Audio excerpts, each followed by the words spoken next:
எல்லாரும் கரங்களை தட்டி லெட்ஸ் வெல்கம் சரித்திர மங்கை தீர்க்கதர்சினி founder of VK Jeevan prayer house reverend doctor Sumitha Prakash அவர்களை அன்போடு கரங்களை தட்டி அழைப்போமாக. ஹalleluya ஹalleluya. Praise the Lord. Praise the Lord. கர்த்தரின் பரிசுத்த நாமத்துக்கு ஸ்தோத்திரம்.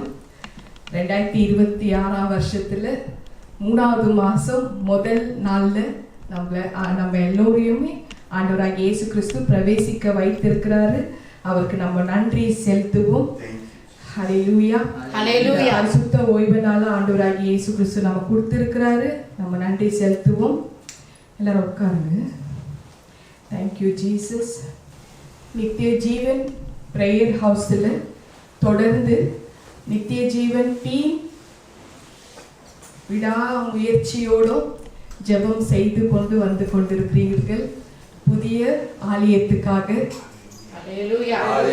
நமக்கு தேவன் ஒரு அற்புதமான ஒரு இடத்தை நமக்கு ஆயத்தப்படுத்தி வைத்திருக்கிறாரு. கூடிய சீக்கிரம் டிக்ளேர் பண்ணுவோம்.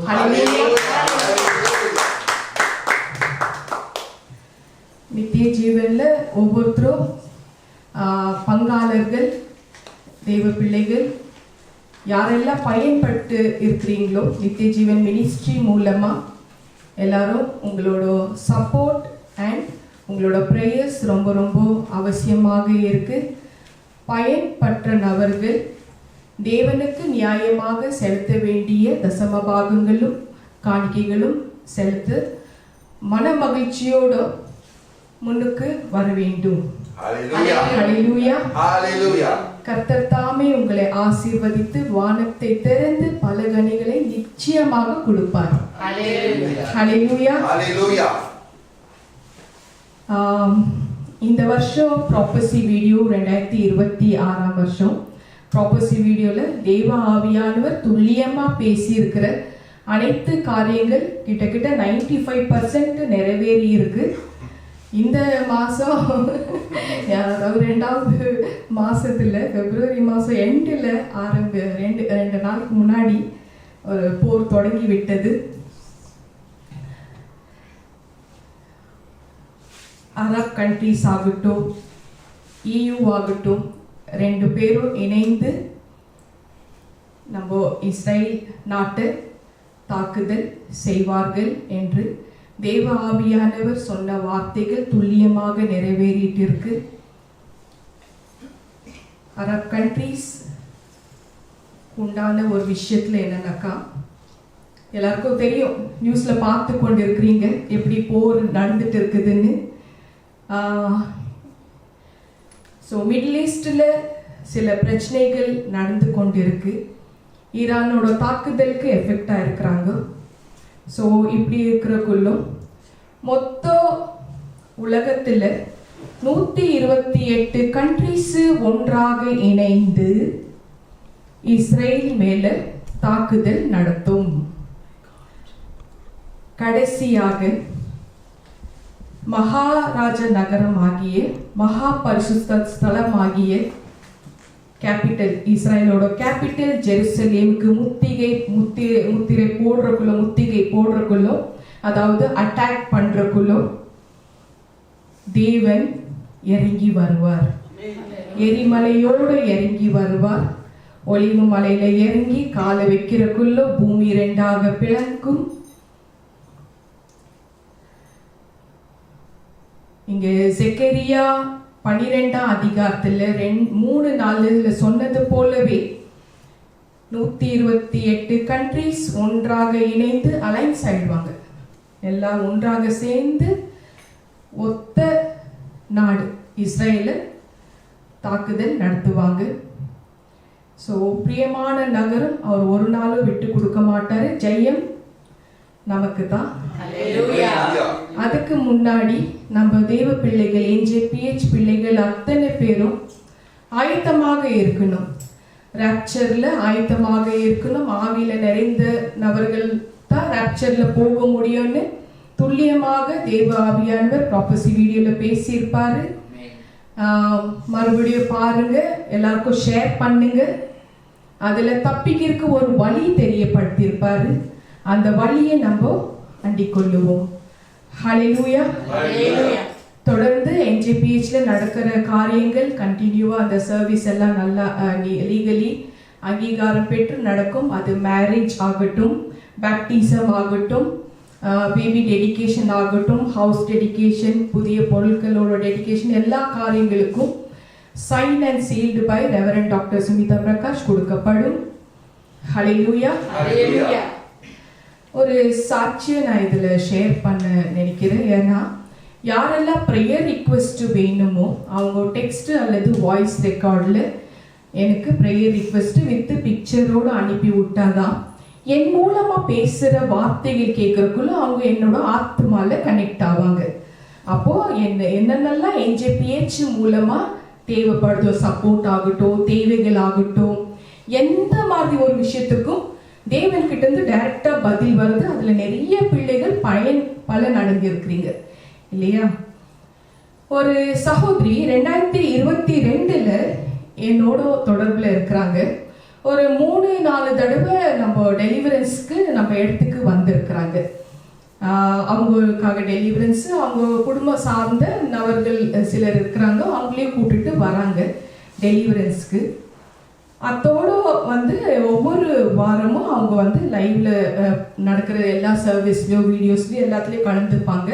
2023ல ஆலயம் திறந்தக்குள்ள ஒரு தடவை கூட அவங்க பிசிக்கலா நம்ம சர்வீஸ்ல கலந்துக்கல. பட் ஆனா வீடியோஸ் எல்லாம் அவங்க பார்ப்பாங்க. இந்த போன மாசம் 2ஆம் மாசம் 3ஆம் வாரத்துல தேவ ஆவியானவர் ஒரு காரியத்தை தெரியப்படுத்துறார். அந்த சகோதரிக்கு நீ விசாரி அப்படின்னு தெரியப்படுத்துறாரு. ஏன்னா அவருக்கு ஒரு விஷயம் அவங்க பண்ணிட்டு இருந்தது, சமாதானம் இல்லாம இருந்தது. அப்ப நான் யோசிச்சேன், ஒரு 1.5 மாசத்துக்கு முன்னாடி அவங்க கால் ஃப்ராக்சரா இருந்தது, அதுக்குண்டான ஜெபமும் அனுப்பி விட்டாங்களே. ஸோ அதுக்கு அவங்களுக்கு அவங்க அதுக்கு ரிப்ளைவா ஒரு கட்டத்துக்கு ஹீலிங் ஆன பேருக்கு thanks for your prayer reverend doctor எல்லாம் சொல்லியிருந்தாங்களே, என்ன ஆச்சு அப்படின்னு சொல்லிட்டு நான் என்ன பண்ணேன், 2ஆம் மாதம் 3ஆவது வாரத்தில் நான் கால் பண்ணி அவங்களுக்கு கேட்குறேன், எப்படி இருக்கிறீங்க சிஸ்டர், அவள் ஓகேவான்னு சொல்லிட்டு. அவங்க 3 காரியத்தை தெரியப்படுத்துகிறாங்க. ஐம் ஃபைன், ஐம் ஓகே, நான் ஹாப்பியாக இந்த இடத்துல நான் மினிஸ்ட்ரிக்கு போயிட்டு இருக்கிறேன், சர்ச்சுக்கு போயிட்டு இருக்கிறேன். பொதுவாகவே வேர்ல்டில் எல்லா திசையில் பார்த்துட்டு இருக்கிற NJPH பிள்ளைகளுக்கு ஆஸ் அ ரெவரண்ட் டாக்டர் ஆகிய நான் சொல்கிற விஷயம், உங்களுக்கு நியர்பை இருக்கிற ஆவிக்குரிய சபைகளுக்கு போங்க அப்படின்னு தெரியப்படுத்துகிறேன். எங்கே கண்டித்தும் உணர்த்தும் பரிசுத்த ஆவியானவர் பேசுகிறாரோ அது நீதியை குறித்து, நியாயத்தை குறித்து, அன்பை குறித்து, அந்த மாதிரி காரியங்கள் யார் பேசுகிறாங்களோ அந்த இடத்துக்கு போங்க, அது ஆலயமாக இருக்கும் தெரியப்படுத்துகிற ஒரு சில சகோதரிமார்கள்.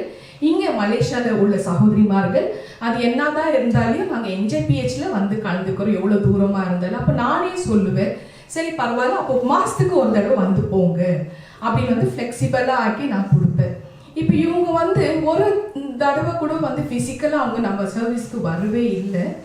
ஆனாலும் அவங்க சொன்ன விஷயம்னா, happily I am going to the service. ஒரு இடத்துல அவங்க குறிப்பிட்ட ஒரு இடம் சொல்கிறாங்க. அது சொன்ன கையோட எஸ் உங்கள் வீடியோஸ் எல்லாம் நான் பார்த்துட்டு இருக்கிறேன். இப்போ இடைப்பட்ட ஒரு 4-5 மாதமாக அவங்க ஒரு வீடியோ பார்க்குறக்குள்ள கமெண்ட்ஸ் போடுவாங்க, கமெண்ட் போடாமல் இருக்கிறாங்க. ஸோ நான் உங்கள் வீடியோஸ் எல்லாம் பார்த்துட்டு இருக்கிறேன், பட் கேப்டனில் போடுவாங்க.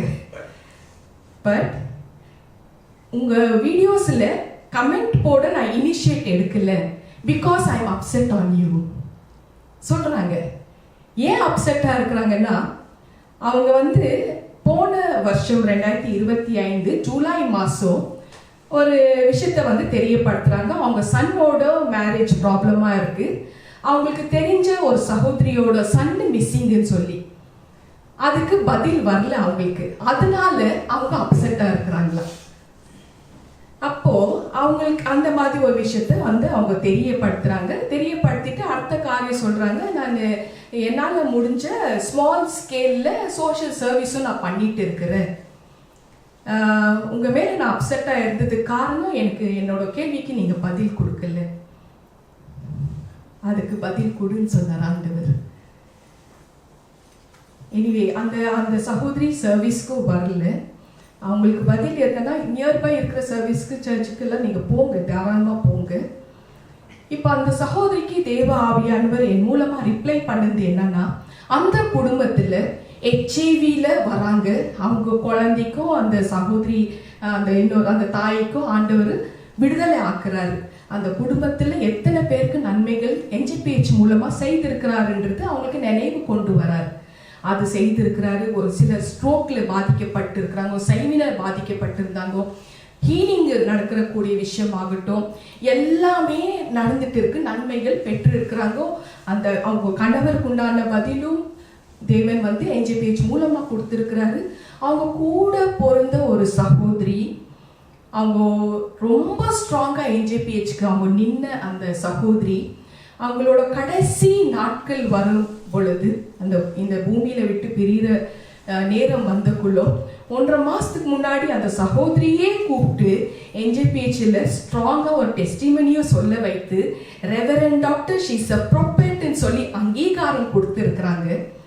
NJPH மூலமா அந்த சகோதரிக்கு முதல்ல பிசிக்கலா பார்த்து பேசி பழகுன அந்த சகோதரிக்கு ஃபர்ஸ்ட் சோல் NJPH மூலமா தான் நித்திய ஜீவன் கிடைச்சதுன்றது அந்த சகோதரிக்கு ரிமைண்ட் பண்ண சொன்னார். அதுவும் அது பண்ண பிறகு கேட்ட கேள்வி நான் ரிப்ளை பண்ண பதில், ஹவு கேன் யூ எக்ஸ்பெக்ட் உங்க சன்னோட மேரேஜ் ப்ராப்ளமா இருக்குதுன்றதுனால எப்படி பதில் வரும்? ஏன்னா உங்க சன்னுக்கு நான் யாருன்னே தெரியாது, நம்ம NJPH மினிஸ்ட்ரி எப்படி ஒர்க் பண்ணிட்டு இருக்குதுன்னு தெரியாது, and he is not connected at all. எப்படி நீங்க எதிர்பார்ப்பீங்க இல்லையா? அடுத்தது அவங்க ஃப்ரெண்டோட ஒரு சன்னு வீடு விட்டு மிஸ்ஸிங்கா. அந்த சன்னு 2022 நம்ம கிட்ட டெலிவரன்ஸ் ஜெபம் வந்திருக்கிறாரு. And he was addicted in ட்ரக்ல அடிக்டட் ஆயிருந்தாரு. அவருக்கு கவுன்சிலிங் பண்ணி எல்லா காரியங்கள் பண்ணி ஹோலி வாட்டர் கொடுத்து டெலிவரன்ஸும் பண்ணி எப்படி நடக்கணும்ன்றது ஒரு விஷயத்த கவுன்சிலிங் பண்ணி தேவ ஆவியானவர் அந்த சன்னை அனுப்பி விடுறாரு. காலப்போக்கில் அதில் பின் வாங்கி போய் பேக் ஸ்லைட் ஆயிட்டு மறுபடியும் அந்த பழைய சேத்துக்குள்ள விழுந்துட்ட பிறகு he is disconnected.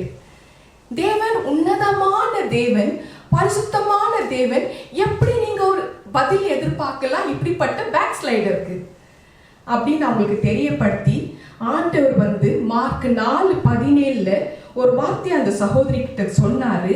வசனத்தின் நிமித்தம் உபத்திரவங்களும் துன்பங்களும் வந்துட்டாலே இடரல் அடைஞ்சிட்டீங்களே அப்படின்னு கேட்க சொன்னார். கேட்டேன். அதே நேரத்தில் ஹெப்ரூஸ் 10:36 படி அவரோட காரியங்கள் அவர்கிட்ட பதில் வரணும்னாக்கா நீங்க பொறுமையா இருந்து தான் ஆகணும்னு வார்னிங் கொடுத்தாரு. அப்போ அந்த சகோதரி அதை ரியலைஸ் ஆகி உடனே போன வாரம் ரெவரண்ட் டாக்டர் பேசியிருக்கிற message the blood that cleanses sins அந்த மெசேஜில் கமெண்ட் போட்டாங்க.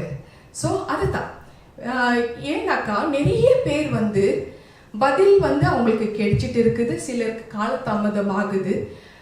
அதனால ஊழியக்காரங்க மேல அப்செட் ஆயிட்டா எப்படி? தேவன்கிட்ட இருந்து பதில் வந்தா தான், அந்த சகோதரிக்கு நான் சொல்றேன், அவர்கிட்ட இருந்து பதில் வந்தா தான் என்னால சொல்ல முடியும். இப்ப தேவ ஆவியானவர் சொல்றாரு என்கிட்ட, என் வீட்டுல நீ வேலை செஞ்சுட்டு இருக்கிற என்னோட மகள் உண்மையில அப்செட் ஆனா அதுக்கு என் மேலேயே அப்செட் ஆனதுக்கு கணக்கு அவங்க செய்யற நற்கிரியை கூட எனக்கு சேரலன்னாரு. அப்போ நான் அவங்களுக்கு ரிப்ளை பண்ணி, தொடர்ந்து நீங்க உங்க சர்வீஸை அந்த சோஷியல் சர்வீஸை கண்டினியூ பண்ணுங்க, உண்மையா இருங்க, தேவனுக்கு உண்மையா இருங்கன்னு சொல்லி அவங்கள பேசி விட்டேன். ஸோ நிறைய பேர் என்னோட ஜெபத்துல கனெக்ட் ஆகணும்னாக்கா என் மூலமா பேசுற வார்த்தைகள் கேட்டா மட்டும்தான், தேவ ஆவியானவர் பேசுற வார்த்தைகள் கேட்டா மட்டும்தான் என்னோட ஆத்மால கனெக்ட் ஆவீங்க. அதுக்கப்புறம் தான் NJPH மினிஸ்ட்ரி மூலமா உங்களுக்கு தேவையானது, அது வீடாகட்டும், குழந்தை பாக்கியங்கள் ஆகட்டும், அது என்ன மாதிரி விஷயங்கள் ஆகட்டும், வேலை ஆகட்டும், என்னென்ன சப்போர்ட்டுகள் தேவை மேக்சிமம் தேவையும் அது தேவ ஆவியானவர் கொடுப்பார். ஹல்லேலூயா. கர்த்தரின் பரிசுத்த நாமத்துக்கு ஸ்தோத்திரம். நம்ம மத்தியில தேவனுடைய வார்த்தையை கொண்டு வந்திருக்கிற பாஸ்டர் ஷாரன் அவர்களை அன்போடு வரவேற்போம்.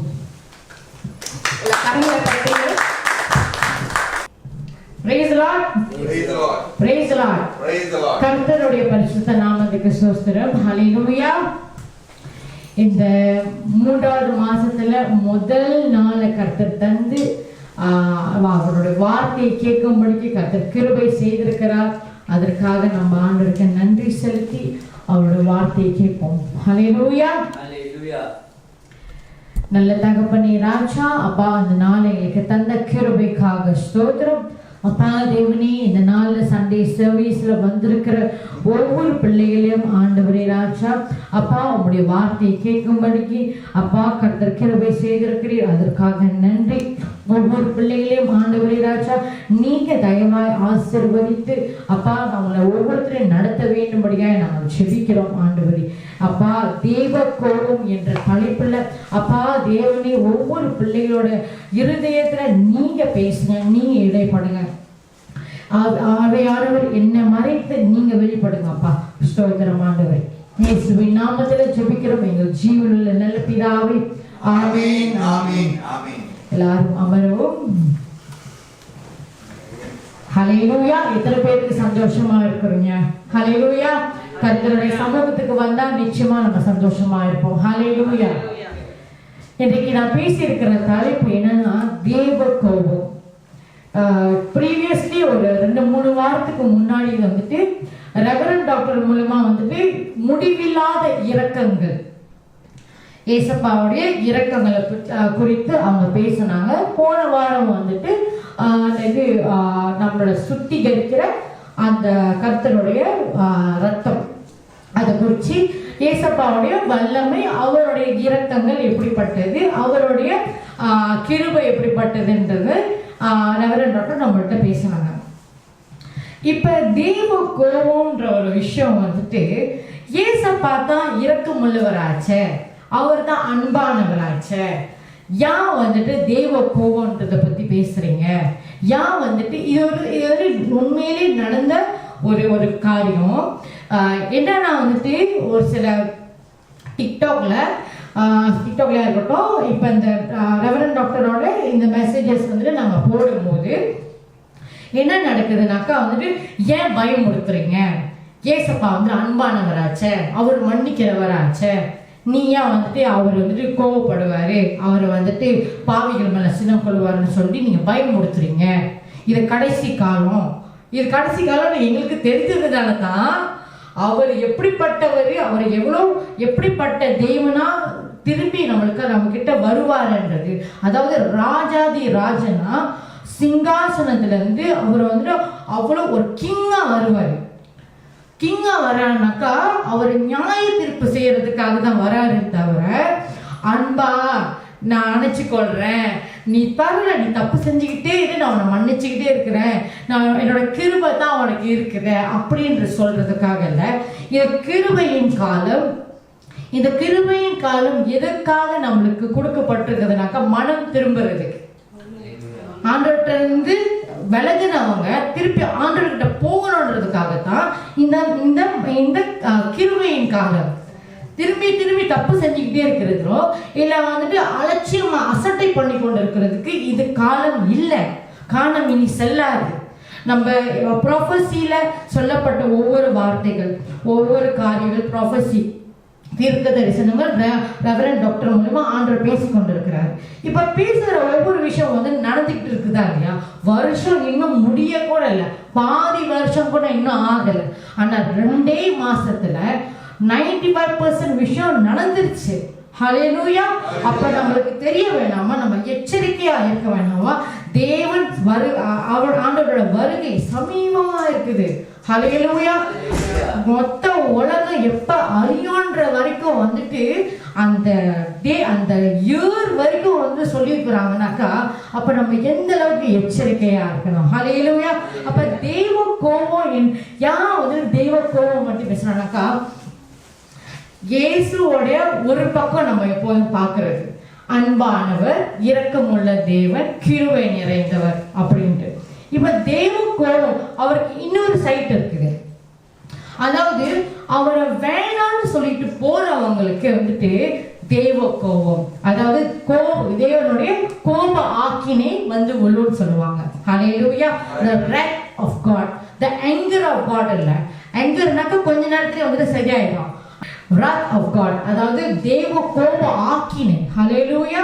அந்த கோப ஆக்கினை வந்துட்டு எப்படிப்பட்டதுனாக்கா, இதுக்கு ஆதார வசனத்துல இருந்து நம்ம ஆரம்பிப்போம். ரோமர் 1வது அதிகாரம் 18வது வசனம். சத்தியத்தை அநியாயத்தினாலே அடக்கி வைக்கிற மனுஷனுடைய எல்லா அவபக்திக்கும் அநியாயத்துக்கும் விரோதமாய் தேவ கோபம் வானத்திலிருந்து வெளிப்படுத்தப்பட்டிருக்கிறது. ஹalleluya. சத்தியத்தை அநியாயத்தினாலே, ஹalleluya. அந்த அநியாயம் நடக்குது, அந்த சத்தியம் நமக்கு கண்ணு முன்னாடி தெரியுது. அதை வந்து அடக்கி வைக்கிற ஒவ்வொரு அவபக்திக்கும், அன்காட்லினஸ் அண்ட் அன்ரைச்சஸ்னஸ், அநீதியான காரியத்துக்கு விரோதமாய் தேவனுடைய கோபம் வந்துட்டு இறங்குது. ஹalleluya. வானத்திலிருந்து வெளிப்படுத்தப்பட்டிருக்கிறது. ஹalleluya.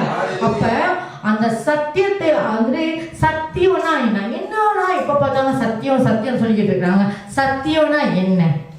சத்தியம்னா ஏசப்பா. ஹalleluya. சிம்பிளா சொல்லணும்னா ஏசப்பா, அவர் தான் சத்தியம். ஹalleluya.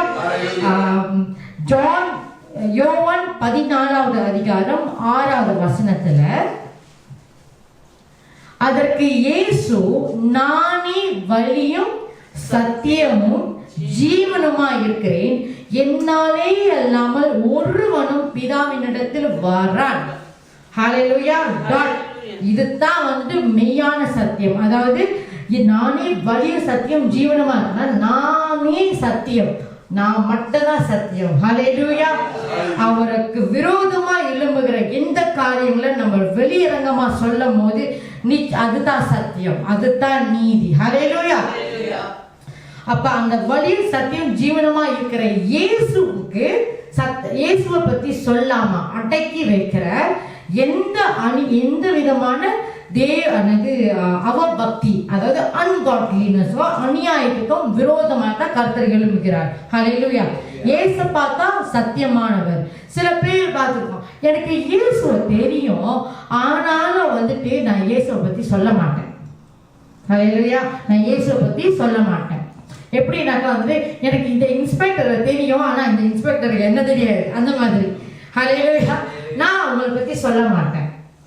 அவர் வந்துட்டு நான் இருந்தாலும் எனக்கு வந்துட்டு கொஞ்சம் தான் தெரியும், பட் இருந்தாலும் நான் சொல்லலை, பரவாயில்ல, எனக்கு இயேசு மேலே நம்பிக்கை இருக்கு. I believe in Jesus.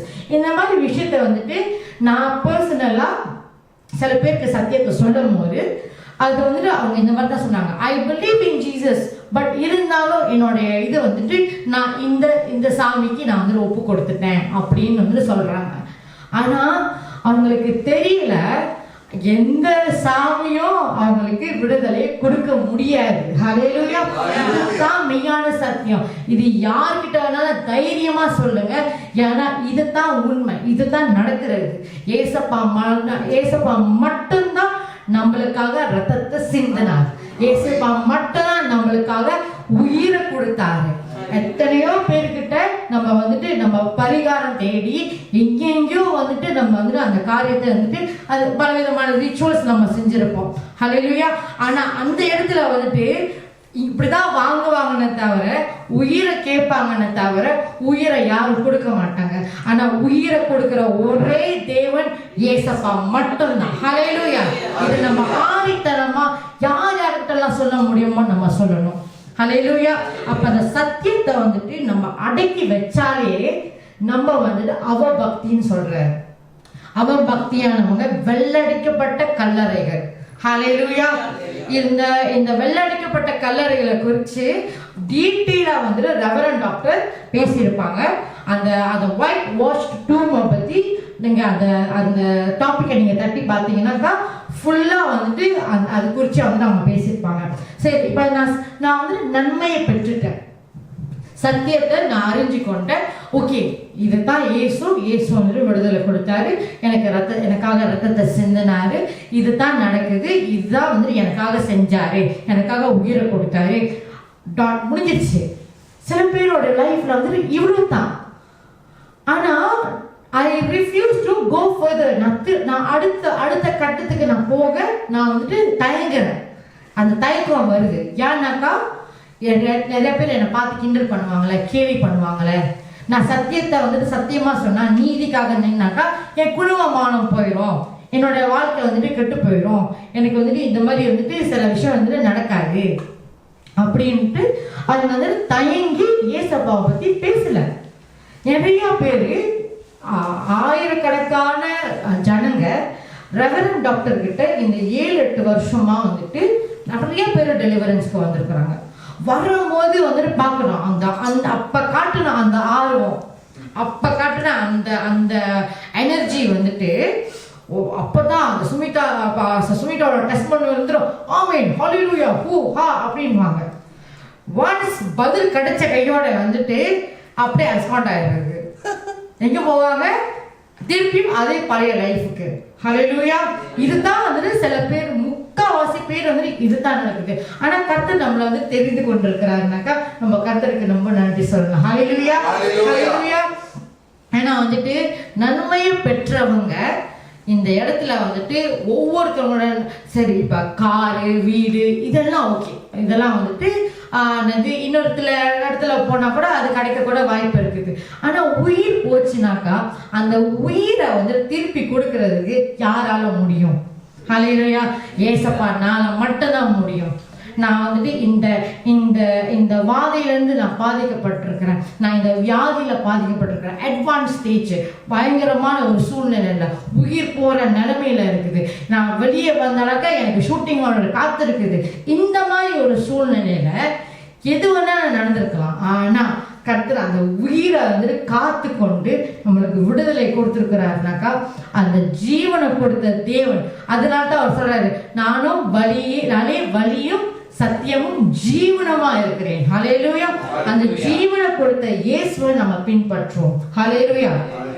சரி, இப்ப வெள்ளையடிக்கப்பட்ட கல்லறையை பத்தி இப்ப நம்ம ஏன் வந்துட்டு அதை சொல்றேன்னாக்கா, சத்தியத்தை அடக்கி வைக்கிறவங்க, சரியா? இயேசுபாவை பத்தி தெரியும், அவர் அத்தனை நன்மைகள் செஞ்சாரு, மிரக்கல்ஸ் நடத்தி செஞ்சாரு, நிறைய காரியம் நடந்துச்சு.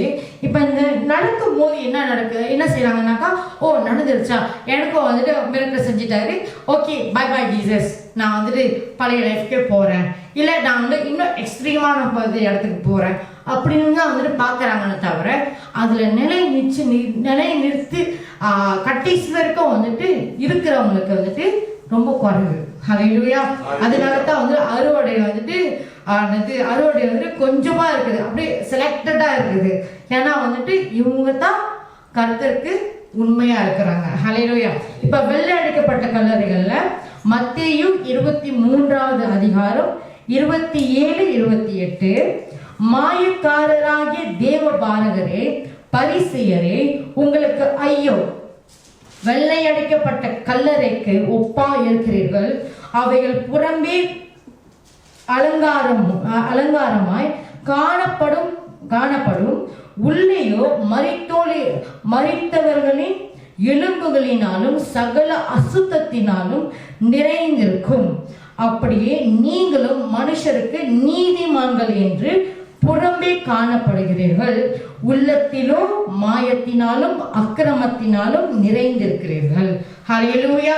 நிறைய பேர் வந்துட்டு இது ஏன் அன்காட்லியா இருக்குது, இது ஏன் வெள்ளை அடிக்கப்பட்ட கல்லறைன்னு இயேசு வந்துட்டு அவ்வளோ ஸ்ட்ரிக்டா சொல்றாருனாக்கா, நீ வெளியே வந்துட்டு ஓஹோ ஆஹான்னு ரொம்ப அப்படியே ஜாலியா சந்தோஷமா இருக்கிற பாக்குறதுக்கு, ஆனா உள்ளத்துல வந்துட்டு அவ்வளோ அக்கிரமங்கள் நடந்து கொண்டு இருக்குது.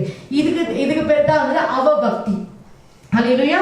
அவபக்தி, அநீதியா நடந்துக்கிறாங்க. ஹல்லேலூயா. சரி, இப்ப யாரெல்லாம் வந்துட்டு அன்காட்லியா இருக்கா, யாரெல்லாம் வந்துட்டு அவபக்திக்குரிய காரியங்களை செய்யறாங்க, இப்படிப்பட்டவர்களை வந்துட்டு ஏசப்பா, அதாவது காட் வந்துட்டு என்ன பண்றாரு அப்படின்ட்டு ரோமர் அதிகாரம் 1:28-32 வரைக்கும் படிங்கக்கா. ஹல்லேலூயா.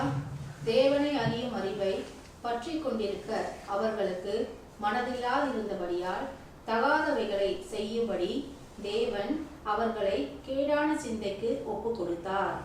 அவர்கள் சகலவித அநியாயத்தினாலும் வேசித்தனத்தினாலும் துரோகத்தினாலும் பொருளாசையினாலும் குரோதங்களினாலும் நிறையப்பட்டு பொறாமையினாலும் கொலையினாலும் வாக்குவாதத்தினாலும் வஞ்சத்தினாலும் வன்மத்தினாலும் நிறைந்தவர்களுமாய்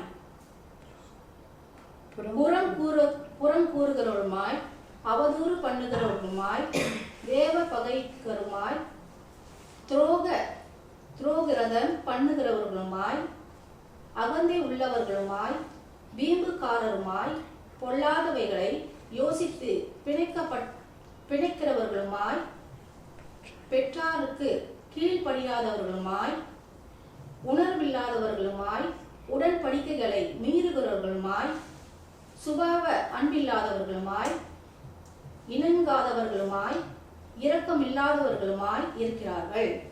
இப்படிப்பட்டவைகளை செய்கிறவர்கள் மரணத்திற்கு பாத்திரராய் இருக்கிறார்கள் என்று தேவன் தீர்மானித்த நீதியான தீர்ப்பை அவர்கள் அறிந்திருந்தும் அவைகளை தாங்களே செய்கிறதுமல்லாமல் அவைகளை செய்கிற மற்றவர்களிடத்தில் பிரியப்படுகிறவர்களுமாய் இருக்கிறார்கள். ஹல்லேலூயா. Hallelujah. இந்த இடத்துல இந்த வசனத்துல 28வது, அதாவது ரோமன்ஸ் 1 சாப்டர் 1 28ல இருந்து 32 வரைக்கும் இதுல வந்துட்டு அந்த நடுவுல இருக்கிற காரியம் வந்துட்டு அவபக்திக்குரிய காரியங்கள், அநீதியான காரியங்கள், செய்யக்கூடாத விஷயங்கள். இப்ப 28வது வசனத்துல நம்ம பார்த்தோம்னாக்கா தேவனை அறியும் அறிவை பற்றி கொண்டிருக்க அவர்களுக்கு மனதில்லாதிருந்தபடியால், அதாவது அவங்க வந்துட்டு பைபிளை வந்துட்டு ஒரு பல தடவை வந்துட்டு புரட்டி படிச்சு முடிக்கிறவங்க. நான் ஒரு 5 தடவை படிச்சுட்டேன், 10 தடவை வந்துட்டு ஃபுல்லா பைபிளை படிச்சு முடிச்சிட்டேன் அப்படின்னு சொல்றவங்க இருக்கிறாங்க. சரியா? சரி, இப்ப அவங்க வந்துட்டு எல்லாமே அந்த மாதிரி சரி நான் சொல்லலை. ஆனா சிலர் வந்துட்டு பல தடவை வந்துட்டு வேத வசனத்தை புரட்டி படிச்சு ஃபுல்லா படிச்சு திருப்பி படிச்சு புது பைபிளை வாங்கி படிச்சு அவங்க வந்துட்டு அந்த அறிவை வளர்த்துக்கிட்டாங்க. அவங்களுக்கு வந்துட்டு அறிவு இருக்குது, அந்த நாலேஜ் இருக்குது. ஆனா வந்துட்டு அவங்க மைண்ட்ல வந்துட்டு என்ன சொல்றாங்கனாக்கா அவர்களுக்கு மனதில்லாதிருந்தபடியால், அதாவது வந்து அதை வந்துட்டு ஃபாலோ பண்றதுக்கு உண்டான அந்த காரியம். இதை நான் படிக்கிறேன்னா ஏசப்பா இதெல்லாம் சொல்றாரு, அதனால வந்து இதை நான் பின்பற்றணுமே அப்படின்ற அந்த ஸ்டேஜை வந்துட்டு அவங்க இக்னோர் பண்ணிடுவாங்க. இதைத்தான் வந்து அந்த வசனத்தில் சொல்றது. மனதில்லாதிருந்தபடியால் தகாதவைகளை செய்யும்படி, அதாவது தவறான காரியங்கள், தப்பான காரியங்களை செய்யும்படிக்கு தேவன் அவர்களை கேடான சிந்தைக்கு ஒப்பு கொடுத்தார். அதாவது அப்படி ஒரு தப்பான அவங்க வந்துட்டு இப்படித்தான் இவங்க வந்துட்டு கமாண்ட்மெண்ட்ஸை ஃபாலோ பண்ண மாட்டாங்க. அதனால வந்துட்டு இப்படிப்பட்டவங்க வந்துட்டு நீ தப்பாவே நீ வந்துட்டு அந்த ஈவல் தாட்ஸ் வச்சிருந்து நீங்க வந்துட்டு அந்த தப்பான செயலை செய்யறதுக்கு அவர் ஒப்பு கொடுத்துருவார், லெட் கோ பண்ணிடுவார், கிவ் தெம் அப். அப்படிதான் வந்து இங்கிலீஷ்ல வந்துட்டு அப்படிதான் போடப்பட்டிருக்கு. எப்படின்னாக்கா வந்து God give them up to an evil mind to do those things which are not right, because they know everything about God. எல்லாம் தெரியும். லூசிஃபர் தான். லூசிஃபர் வந்துட்டு ஆரம்பத்துல எப்படி எல்லாம் தெரியும், அதை பிதாவை பத்தி காடை பத்தி எல்லாம் தெரியும். இன்ஃபேக்ட் காடோட மோஸ்ட் ஃபேவரட்டான ஒரு ஏஞ்சல்னாக்கா அது லூசிஃபர் தான். ஆனா எல்லாம் தெரிஞ்சிருந்தோம், பிதாவுக்கு மேல, அதாவது காட்டுக்கு மேல வந்துட்டு அவன் வந்துட்டு போகிறதுக்கு ஆசைப்பட்டதுனால தான் அந்த ரிபேலியன் சொல்லுவாங்க, அதுக்கு விரோதமா கர்த்தருக்கு மேல அந்த பெருமை, அந்த காரியம்லாம் வந்துட்டு அவனுக்கு வந்துட்டு வந்ததுனால அவனுக்கு பிதாவுக்கு விரோதமா எழும்பிட்டான். அப்ப எழும்பும் போது வந்துட்டு பிதா என்ன பண்ணாரு, ஒப்பு கொடுத்துட்டாரு. பரவாயில்ல, நீ கீழே தள்ளிப்போ அப்படின்னு சொல்லிட்டு பூமிக்கு தள்ளப்பட்டான். ஹல்லேலூயா. இதுதான் வந்துட்டு சாத்தானுடைய ஒரு சின்ன ஒரு சம்மரி. இப்ப வந்துட்டு அதே மாதிரி தான் அந்த கீழான சிந்தைக்கு வந்துட்டு சில பேர் வந்துட்டு அதை வந்து ஆண்டவர் வந்து ஒப்பு கொடுத்துருவாரு. இது இப்படித்தான் இவங்க வந்துட்டு தப்பு பண்ணுவாங்க. அதனால வந்துட்டு அவங்களை மறுபடியும் வந்துட்டு காப்பாத்துறதுக்கு அவர் முயற்சிக்க மாட்டாரு. அவர் வந்துட்டு ஒப்பு கொடுத்துருவாரு. ஹல்லேலூயா. சரி, இப்ப வந்துட்டு இந்த 32வது வசனத்துல நம்ம பார்ப்போம்னாக்கா அவங்க என்ன பண்ணுவாங்கன்னாக்கா, இப்படிப்பட்டவைகளை செய்கிறவர்கள் மரணத்திற்கு பாத்திரர்களா இருக்கிறாங்க அப்படின்னு கர்த்தர் வந்துட்டு நியாயம் தீர்ப்பாரு அப்படின்னு தெரிஞ்சும் கூட என்ன பண்ணுவாங்கனாக்கா, அவங்க வந்துட்டு அவங்க மட்டும்தான் செய்யறாங்கன்னு இல்லை, அவங்க கூட செய்யறவங்க மற்றவங்க செய்யறவங்க இருக்கிறாங்களா அவங்க கூட வந்துட்டு பிணைஞ்சிருவாங்க, அவங்க கூட வந்துட்டு ஃப்ரெண்ட் ஆயிக்குவாங்க, சப்போர்ட் பண்ணிக்குவாங்க. அவங்க மேல பிரியப்படுவாங்க. ஏன்னா ஒரே சிந்தை, அவங்க தப்பான சிந்தையோட ஒரே சிந்தை ஆயிடுறாங்க. அப்ப வந்துட்டு இயேசு பிதாவை விட்டு தூரமா போயிட்டாங்க. அப்ப தப்பு செய்யறவங்க சாத்தானுக்கு பிள்ளையா இருக்கிறவங்களுக்கு வந்துட்டு அவங்க கூட பிரியப்படுவாங்க, அவங்க மேல பிரியப்படுவாங்க. ஹல்லேலூயா. இதுதான் வந்து 32வது வசனத்துல எழுதப்பட்ட காரியங்கள். சரி, இப்ப வந்துட்டு என்ன காரியம்னாக்கா, என்னுடைய குடும்பத்துல வந்துட்டு இது சத்தியம், இது உண்மையான நடந்த ஒரு விஷயம். என் குடும்பத்துல ஒரு விஷயம் நடந்துச்சு. என்னன்னா வந்துட்டு கமிட்டிங் அடால்ட்ரி, ஏன்னா அந்த சித்தி வந்துட்டு ஒரு தவறான காரியத்துல ஈடுபட்டாங்க, விபச்சாரத்துல வந்துட்டு அவங்க வந்துட்டு இன்வால்வ் ஆகிருக்கிறாங்க. இது எப்போ வந்துட்டு எங்களுக்கு தெரிய வந்ததுன்னா, லாஸ்ட் இயர் செப்டம்பர் டைம்ல அவங்களோட மகளோட சீமந்தம் நடந்ததுக்கு அப்புறம் தான் எனக்கு வந்துட்டு தெரிய வந்தது. ஒரு சண்டே சர்வீஸ்க்கு அப்புறம் என்ன நடந்துச்சுனாக்கா, ரெவரண்ட் டாக்டர் வந்துட்டு அந்த பர்டிகுலர் சம்மந்தப்பட்ட குடும்பத்துலேயும் என்னையும் வந்துட்டு கூப்பிட்டு வச்சு அந்த அந்த வாய்ஸ் ரெக்கார்டு இதெல்லாம் வந்துட்டு என்னென்ன நடந்துச்சுன்னு வந்துட்டு கேட்க வச்சாரு, தெரியப்படுத்தினாரு.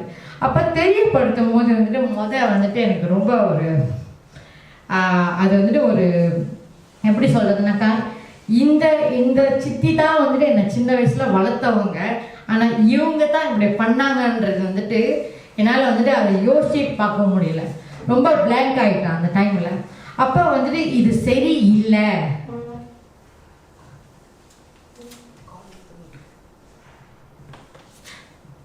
இது சரியில்லைன்னு வந்துட்டு அவங்க சொல்லும் போது அவங்க வந்துட்டு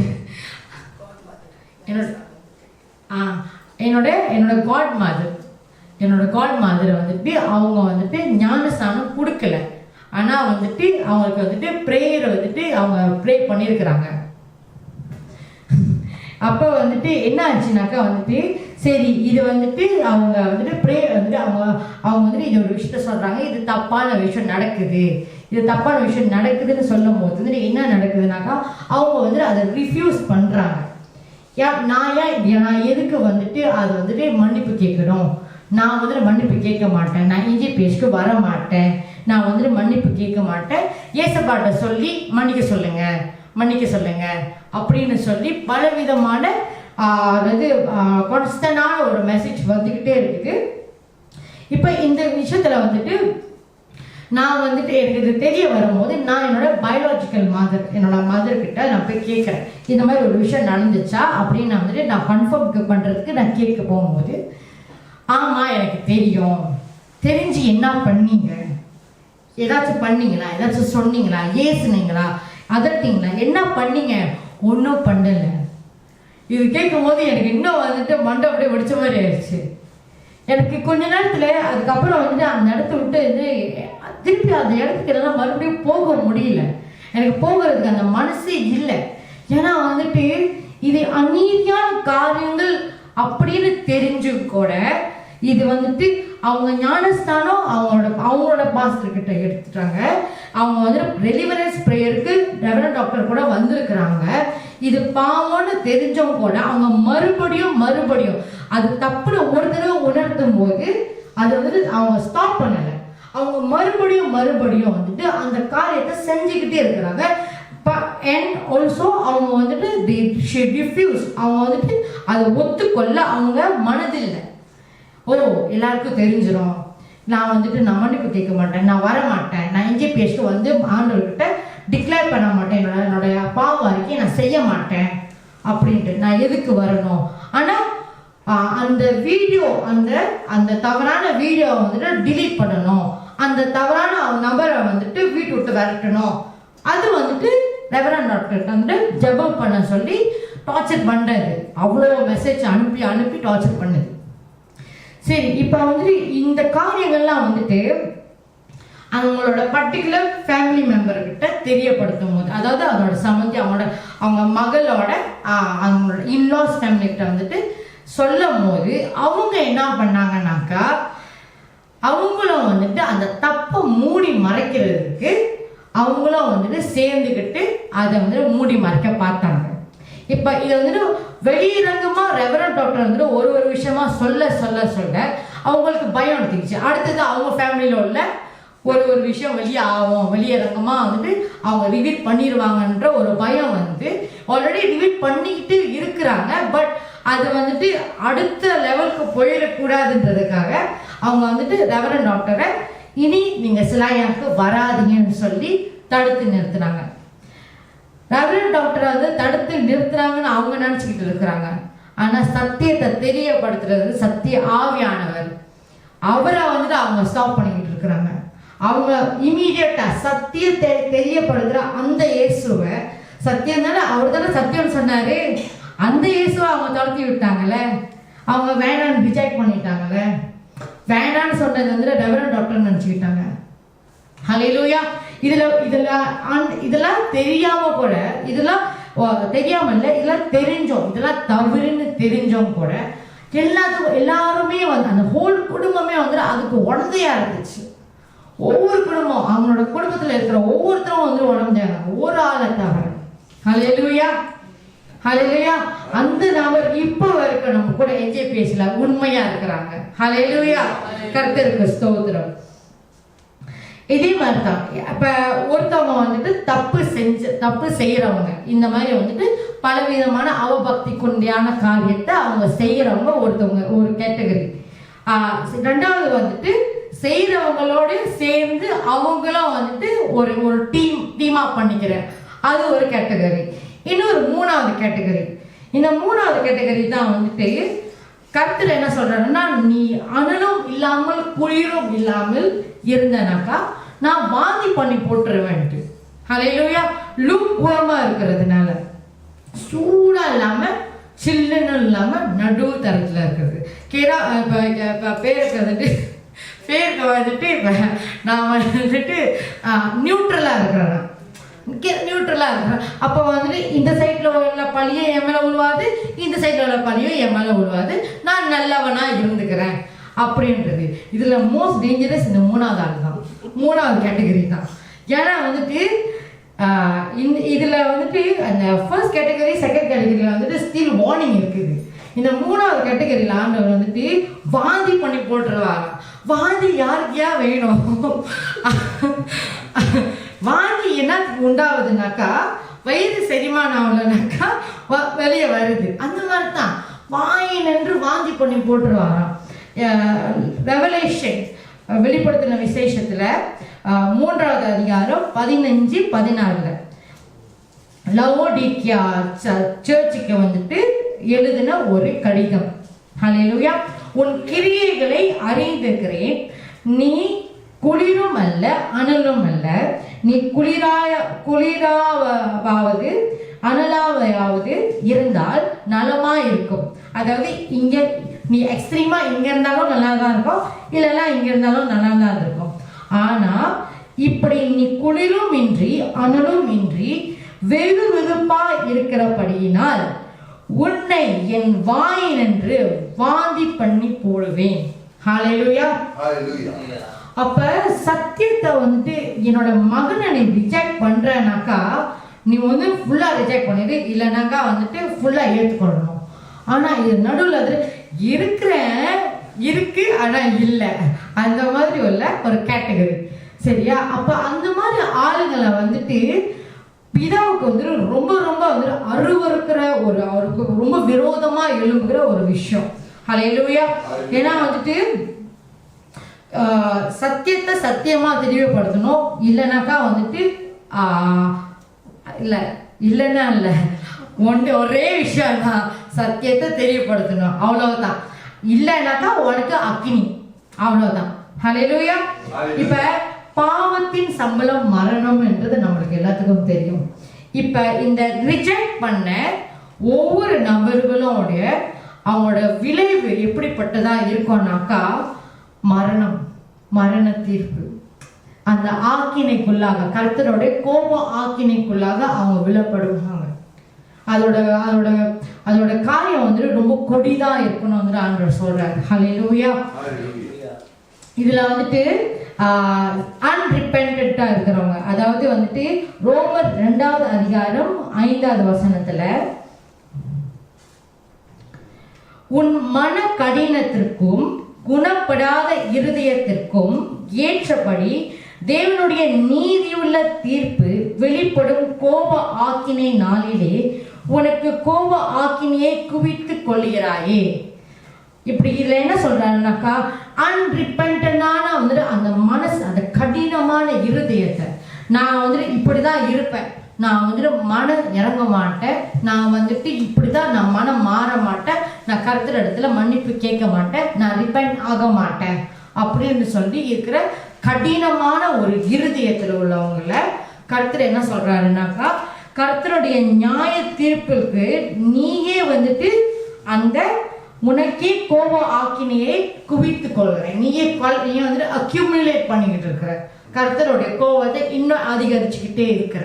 ஹல்லேலூயா. அப்ப இந்த வசனத்துல வந்துட்டு எந்த அளவுக்கு வந்துட்டு அந்த பவுல் சொல்ற விஷயம் வந்து என்னன்னா, அந்த ஏன் குணப்படாத இருதயம், குணப்படாத இருதயம் வந்துட்டு இயேசுவை வந்துட்டு மறுதளிச்சு அந்த டார்க்னஸ்க்குள்ள போன அந்த அப்படிப்பட்ட ஒரு காரியம். ஹல்லேலூயா. அந்த குணப்பட்டு இருந்துச்சுனாக்கா இந்நேரத்துக்கு வந்துட்டு அவங்க வந்துட்டு இயேசுவை ஏற்றிருந்திருப்பாங்க, இயேசுவோட போல இருக்கிற வாழ்க்கையை வாழ்ந்துருப்பாங்க, மன திரும்புவதற்குண்டான அந்த மனமாற்ற வாழ்க்கையை வந்து அவங்க வாழ்ந்திருப்பாங்க. இது குணப்படாத ஒரு இருதயம். குணப்படாத இருதயத்துக்கு ஏற்றபடினாக்கா அந்த இருதயத்துல வந்துட்டு அவ்வளவும் வந்துட்டு காயங்கள் இருக்குது, குணப்படலை. அதுல வந்துட்டு அவ்வளவும் வந்துட்டு ஈவல் இருக்குது, ஈவலான காரியம் இருக்குது. இப்ப வந்துட்டு நான் ஈவலா வச்சிருப்பேன், எல்லா கீழான சிந்தைகளை நான் வச்சிருப்பேன். அதே சமயத்துல வந்து நான் மனம் திரும்பவும் மாட்டேன், நான் வந்துட்டு ஆண்டவர்கிட்ட மன்னிப்பு கேட்க மாட்டேன். நான் வந்து அந்த கடினமான இருதயத்தை வந்து சதையா ஆக்குறதுக்கு நான் அனுமதி கொடுக்க மாட்டேன். அந்த அந்த ஒரு கிவ் வே பண்ணணும் இல்லையா காட்டுக்கு, அதை வந்துட்டு நான் செய்ய மாட்டேன்றது இருதயத்தை கடினப்படுத்துற காரியத்தை அவர் என்ன சொல்றாருனாக்கா, தேவனுடைய நீதி உள்ள தீர்ப்பு வெளிப்படும் கோப ஆக்கினை நாளிலே உனக்காக கோப ஆக்கினையை நீயே வந்துட்டு சேர்த்து வச்சுக்கிட்டு குவித்து கொள்கிறாயே, அதாவது அக்யூமுலேட் பண்ணிக்கிட்டே இருக்கிறன்னு அர்த்தம். ஹல்லேலூயா. சங்கீதம் 7வது சங்கீதம் 11வது வசனத்துல, தேவன் நீதியுள்ள நியாயாதிபதி, அவர் நாள்தோறும் பாவியின் மேல் சினம் கொள்ளுகிற தேவன். பாவியின் மேல, மனம் திரும்புகிற மேல, பாவிகள் மேல. அப்ப வந்துட்டு தினந்தோறும் தப்புன்னு தெரிஞ்சும் கூட அது பாவத்தை செஞ்சு கொண்டு இருக்கிறவங்களோட வந்துட்டு செஞ்சுக்கிட்டே இருப்பாங்க. அவங்க செய்ய செய்ய செய்ய ஆனா மனம் திரும்ப மாட்டாங்க. இந்த மாதிரி வந்துட்டு இப்ப நம்மளுக்கு வந்துட்டு நம்மளுக்கு வந்து ஆண்டவர் வந்து ஒரு தீர்க்க தரிசனி கொடுத்துருக்கிறாரு. ஒரு விஷயம் தப்பா நடக்குதுன்னாக்கா வார்ன் பண்றதுக்கு, ஒரு விஷயத்த வந்துட்டு டெலிவரன்ஸ் ஆகுறதுக்கோ, ஒரு காரியங்கள் இப்ப முந்தி என்செஸ்டருக்கு நடக்கிற ஒவ்வொரு வந்துட்டு காரியத்துல வந்துட்டு அந்த பாவங்கள் நடக்கும் போது அதுக்குண்டான அந்த தீர்ப்பு நடக்கிறது, ஒவ்வொரு விஷயத்த வெளிப்படுத்துறதுக்கு நம்மளுக்கு ரெவரண்ட் டாக்டரை கொடுத்துருக்கிறாரு ஆண்டவர். ஹல்லேலூயா. ஆனா இப்ப கொடுத்து கூட வந்துட்டு வார்ன் பண்ணி கூட வந்துட்டு நான் மனம் திரும்ப மாட்டேன், நான் மறுபடியும் இயேசு கிட்ட போக மாட்டேன், நான் இதே பாவத்துல வாழ போறேன்றது இது சொல்லுகிற ஒவ்வொருடைய இருதயம் வந்துட்டு அவங்க தான் வந்துட்டு அந்த கோப ஆக்கினைக்கு அவங்க வந்துட்டு சேர்த்து வச்சுக்கிட்டே இருக்கிறாங்க. ஹல்லேலூயா. இப்ப ஒரு last year 7th of January 2025 கலிஃபோர்னியால ஒரு காரியம் நடந்துச்சு. ஒரு வந்துட்டு கோல்டன் குளோப் அப்படின்ற ஒரு அவார்ட் ஃபங்க்ஷன் நடந்துச்சு. அது வருஷம் அது ஹாலிவுட் சிட்டி வருஷம் வந்துட்டு ஆக்டர்ஸ்க்கு வந்துட்டு ஆக்டர் செலிபிரிட்டிஸ்க்கு வந்துட்டு ஒரு அவார்ட் ஃபங்க்ஷன் மாதிரி நடத்துவாங்க. இப்போ இந்த டைம்ல வந்துட்டு என்ன பண்ணுவாங்கன்னாக்கா, யார் வந்துட்டு நல்ல நடிகை, யார் வந்துட்டு குட் ஆக்டர் குட் ஆக்ட்ரஸ், யார் வந்துட்டு நல்லா இருப்பா, இதெல்லாம் வந்துட்டு ஒரு அவார்ட்ஸ் வந்துட்டு ஆளுக்கு கொடுப்பாங்க. சரியா? இப்போ அவங்க கொடுக்கும்போது என்ன நடந்துச்சுனாக்கா, who gets the most shout outனாக்கா யார் வந்துட்டு டாப்ல இருக்கா, யாருக்கு வந்துட்டு அதிக மென்ஷன்ஸ், யார் வந்துட்டு அதிகமாக வந்துட்டு காடை பற்றி அதிகமாக வந்து பேசப்படுகிற ஆட்கள் அப்படின்ட்டு. அப்போ வந்துட்டு வரிசையாக வருது, அந்த ஸ்க்ரீனில் வந்து வரிசையாக வருது கெவின் க்ரூ, மாம்ஸ். அப்போ காட்னு வரும்போது ஜீரோ மென்ஷன்ஸ். அப்போ அந்த ஹோஸ்ட் என்ன பண்ணுறான்னாக்கா, அது ஒரு காமெடியாக ஆக்கி, ஏன்னா எப்போதும் ஹாலிவுட்க்கு வந்துட்டு என்னது பணம் இருக்குது, ஃபேம் இருக்குது, ஃபேமஸாக இருக்கிறாங்க. ஸோ காட் தேவைப்படாது, கருத்தில் வந்துட்டு அவங்களுக்கு வந்துட்டு தேவையில்லை, அவசியம் இல்லை, எனக்கு எல்லாமே இருக்குது. அப்போ அந்த இடத்துல வந்துட்டு அவரை வந்துட்டு மாக் பண்ணுறாங்க, அவரை வந்துட்டு பரியாசம் பண்ணுறாங்க. எப்படி பரியாசம் பண்ணுறாங்கனாக்கா, ஆமாம், நோ ஒண்டு, இதெல்லாம் வந்து ஒரு இது ஆச்சரியப்படுறதுக்கு ஒரு விஷயம் இல்லை. ஏன்னா இது வந்து அன்காட்லி டவுன், அதாவது கர்த்தத்துவம் இல்லாத, கர்த்தர் மேல அந்த பக்தி இல்லாத ஒரு இடம், ஒரு டவுன் அப்படின்ற ஒரு சிட்டி அப்படின்னு வந்துட்டு அவங்க மோக் பண்ணுறான். அவங்க வந்துட்டு அந்த கோல்டன் குளோப் நடந்து முடிஞ்சு மறுநாள் என்ன நடக்குதுனாக்கா, லாஸ் ஏஞ்சலஸ் அந்த சிட்டி முழுவதுமா தீ பிடிச்சி எரியுது. வைல்ட் ஃபயர், திடீரென்று காட்டுத்தீ. அந்த ஃபயர் வந்துட்டு அமைகிற மாதிரி இருக்கு, திருப்பி பத்திக்கிட்டே எரியுது. அமைகிற மாதிரி கொஞ்சம் மாதிரி இருக்கு, திருப்பி பத்திக்கிட்டே எரியுது. இப்போ இதில் நம்ம என்ன நினைக்கிறோம்னாக்கா, இயேசு வந்துட்டு ஒரு தடவை மட்டும்தான் பரியாசம் பண்ணப்பட்டார், மறுபடியும் பண்ண விட மாட்டார். ஹல்லேலூயா. கலாத்தியர் 6வது அதிகாரம் 7வது வசனம் படிங்க. ஹல்லேலூயா.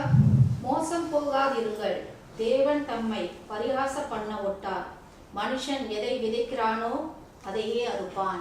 ஹல்லேலூயா. எனக்கு இன்னும் ஞாபகம் இருக்கு, ரெவரண்ட் டாக்டர் வந்துட்டு ஒரு மெசேஜ்ல வந்துட்டு அவங்க கடைசியாக சொன்ன ஒரு விஷயம், இயேசுவை வந்துட்டு ஒரு தடவை தான் வந்துட்டு சிலுவை அறைய முடியும், ஒரு தடவை தான் வந்துட்டு பரியாசம் பண்ணாங்க, ஒரு தடவை தான் வந்து அடித்தாங்க, ஒரு தடவை தான் ரத்தத்தை வந்துட்டு ஒரு தடவை தான் சிந்தினாங்க. அந்த மாதிரி அவரை வந்துட்டு ஒரு தடவை தான் அவமானப்படுத்தினாங்க, மறுபடியும் வந்துட்டு பண்ண விட மாட்டாரு. ஹல்லேலூயா. அப்போ வந்துட்டு அவங்க சொல்றாங்க, இப்போ நிற்கிற என்ன எதுவுமே என்னை ஒன்றும் பண்ண முடியாது, ஏன்னா என் பக்கத்துல நிற்கிறது பச்சிக்கிற அக்கினி உள்ள தேவன். ஹல்லேலூயா. அதே மாதிரி தான் இப்போ வந்துட்டு ஒரு ஆள் வந்துட்டு அவங்கள வந்துட்டு, இது என்ன, இது சும்மா காட்னு சொல்லிக்கிட்டு இருக்குது, ரொம்ப பரிசுத்தம் பேசிட்டு இருக்குது. ஆனா அதுக்குண்டான ஆக்கினை வந்துட்டு ரொம்ப மோசமா இருக்குமா. ஹல்லேலூயா. இப்போ வந்துட்டு காட் என்ன பண்றாருனாக்கா, யூதாஸை வந்துட்டு ஒப்பு கொடுக்குறாரு. எப்படி ஒப்பு கொடுக்குறாருனாக்கா, கேடான சிந்தைக்கு, நம்ம முதல்ல பார்த்தோம் இல்லையா, அந்த கேடான சிந்தைக்கு வந்துட்டு ஒப்பு கொடுத்து யூதாஸ் என்ன பண்ணாருன்னு வந்துட்டு வேதத்துல நம்ம பார்க்கலாம். ஜான் 13வது அதிகாரம் 2வது வசனத்துல, சீமோனின் குமாரனாகிய யூதாஸ் காரியத்து அவரை காட்டி கொடுக்கும்படி பிசாசானவன் அவன் இருதயத்தை தூண்டின பின்பு.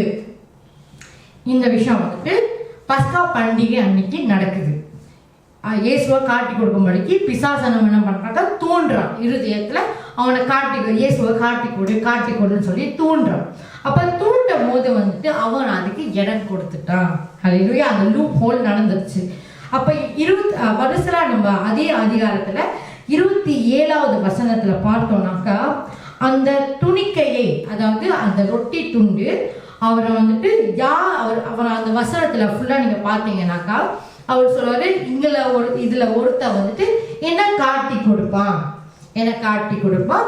அவன் வந்து அவனுக்கு யாரு, அப்ப எல்லாரும் கேட்குறாங்க, யாரு யாரு யார் உங்களை காட்டி கொடுக்குறா அப்படின்னு கேட்கும்போது அப்ப இயேசு சொல்றாரு, இந்த இந்த துணிக்கையை, அதாவது இந்த சின்ன துண்டை வந்துட்டு நான் யாருக்கு வந்துட்டு பாஸ் பண்றனோ அவன் தான் எனக்கு காட்டி கொடுப்பான்ட்டு. அப்ப அடுத்த வருஷத்துல வரும்போது அந்த 27வது வசனத்துல பார்த்தோம்னாக்கா, அந்த துணிக்கையை அவன் வாங்கின பின்பு, அவன் வந்துட்டு சாப்பிடல, அவன் வாங்கிக்கிட்டான். வாங்கின பின்பு சாத்தான் அவனுக்குள் புகுந்தான். ஹல்லேலூயா. அப்பொழுது இயேசு அவனை நோக்கி, நீ செய்கிறதை சீக்கிரமாய் செய் என்றார். ஹல்லேலூயா. அவர் ஆல்ரெடி ஒப்பு கொடுத்துட்டாரு. தீமைக்கு உண்டான கேடான சிந்தைக்கு அவன் செய்ய போற அடுத்த காரியத்தை செய்யும்படிக்கு அவர் ஒப்பு கொடுத்துட்டார். பரவாயில்ல. அது வந்துட்டு சாத்தானுக்கு அவன் அடிமை ஆகிட்டான். ஹல்லேலூயா. இப்ப இந்த விஷயத்தை வந்து நீ செய்கிறதை சீக்கிரமாய் செய்யுன்னு வந்துட்டு ரியாலிட்டியில ஒரு விஷயம் நான் பார்த்தேன். போன வருஷம் 12வது அக்டோபர் 12th அக்டோபர்ல வந்துட்டு ஒரு விஷயம் நடந்துச்சு. என்ஜிபிஎஸ் சிலாயாங்ல ஒரு விஷயம் நடந்துச்சு. அதுதான் கடைசி. அந்த கடைசி நாளில் என்ன நடக்குதுனாக்கா, எல்லாரும் வந்துட்டு வாக்குவாதம் பண்ணுறாங்க. அந்த மேஜையில் ரெவரண்ட் டாக்டரை வச்சு வாக்குவாதம் பண்ணுறாங்க. அந்த ஹோல் ஃபேமிலி வாக்குவாதம் பண்ணுறாங்க. பண்ணி முடிச்சதுக்கு அப்புறம் வந்துட்டு அதுக்கு மெயினான ஒரு ஆள் இருந்தார்.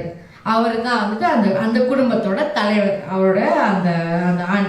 அப்போ வந்துட்டு அவர் என்ன பண்ணாருனாக்கா வந்துட்டு, அப்பாடா நம்மளை ரிலீஸ் பண்ணிட்டாங்க அப்படின்னு சொல்லிட்டு அவரோட ஜாலியாக வந்துட்டு பேக்லாம் தூக்கிக்கிட்டு, ஓகே நம்ம செய்ய வேண்டிய வேலையை வந்துட்டு நம்ம தூண்டி விட்டாச்சு, நம்ம வேலையும் நடந்துருச்சு அப்படின்னு சொல்லிட்டு ஒரு ஜாலியாக வந்து ஏஞ்சி கிளம்புனாரு.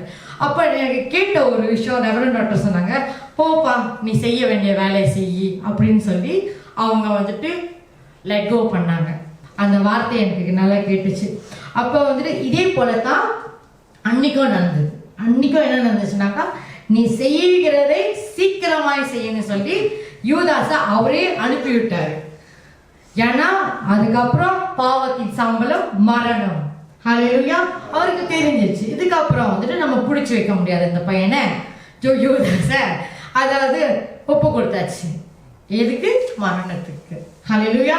அவன் வந்துட்டு ரிக்ரெட் பண்ணான். ஒரு கட்டத்தில் வந்துட்டு யூதாஸ் வந்துட்டு காட்டி கொடுத்துட்டோமே, இயேசுவை வந்து அடிச்சு அவங்கள கொண்டு இழுத்துட்டு போகிறாங்களே அப்படின்னு வந்துட்டு அவர் ரிக்ரெட் பண்ணாங்க, தவிர ரிப்பென்ட் பண்ணல.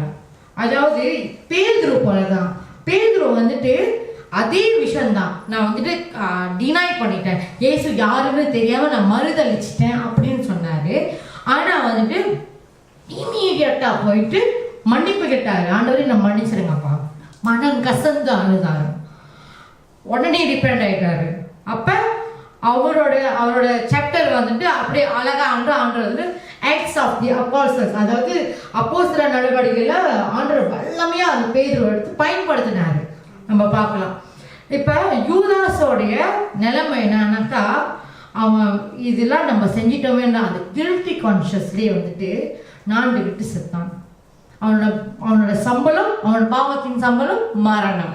ஹல்லேலூயா. இப்ப வந்துட்டு 2 பேதுரு 2வது அதிகாரம் 4லிருந்து 10வது வசனம் வரைக்கும் படிக்கக்கா. ஹல்லேலூயா. பாவம் செய்த தூதர்களை தேவன் தப்ப விடாமல் அந்தகார சங்கிலினாலே கட்டி நரகத்திலே தள்ளி நியாய தீர்ப்புக்கு வைக்கப்பட்டவர்களாக ஒப்பு கொடுத்து பூர்வ உலகத்தையும் தப்ப விடாமல் நீதியை பிரசங்கித்தவனாகிய நோவா முதலான 8 பேரை காப்பாற்றி அவபக்தி உள்ளவர்கள் நிறைந்த உலகத்தின் மேல் ஜல பிரளயத்தை வரப்பண்ணி சோதோம் கொமோரா என்னும் பட்டணங்களையும் சாம்பலாக்கி கவிழ்த்து போட்டு ஆக்கினைக்குள்ளாக தீர்த்து பிற்காலத்திலே அவபக்தியாய் நடப்பவர்களுக்கு அவைகளை திருஷ்டாந்தமாக வைத்து அக்கிரமக்காரருக்குள் வாசமாய் இருக்கையில் அவர்களுடைய காம விகார நடக்கையால் வருத்தப்பட்டு நாடோறும் அவர்களுடைய அக்கரம் கிரியைகளை கண்டு கேட்டு நீதி உள்ள தன்னுடைய இதயத்தில் வாதிக்கப்பட்ட நீதிமான்களாகிய லோத்தை அவர் ரட்சித்திருக்க, கர்த்தர் தேவ பக்தி உள்ளவர்களை சோதனை நின்று ரட்சிக்கவும், அக்கிரமக்காரரை ஆக்கினைக்குள்ளானவர்களாக நியாய தீர்ப்பு நாளுக்கு வைக்கவும் அறிந்திருக்கிறார். விசேஷமாக அசுத்த இச்சையோட மாமசத்திற்கேற்றபடி நடந்து கர்த்தத்துவத்தை அசட்டை பண்ணுகிறவர்களை அப்படி செய்வார். ஹல்லேலூயா.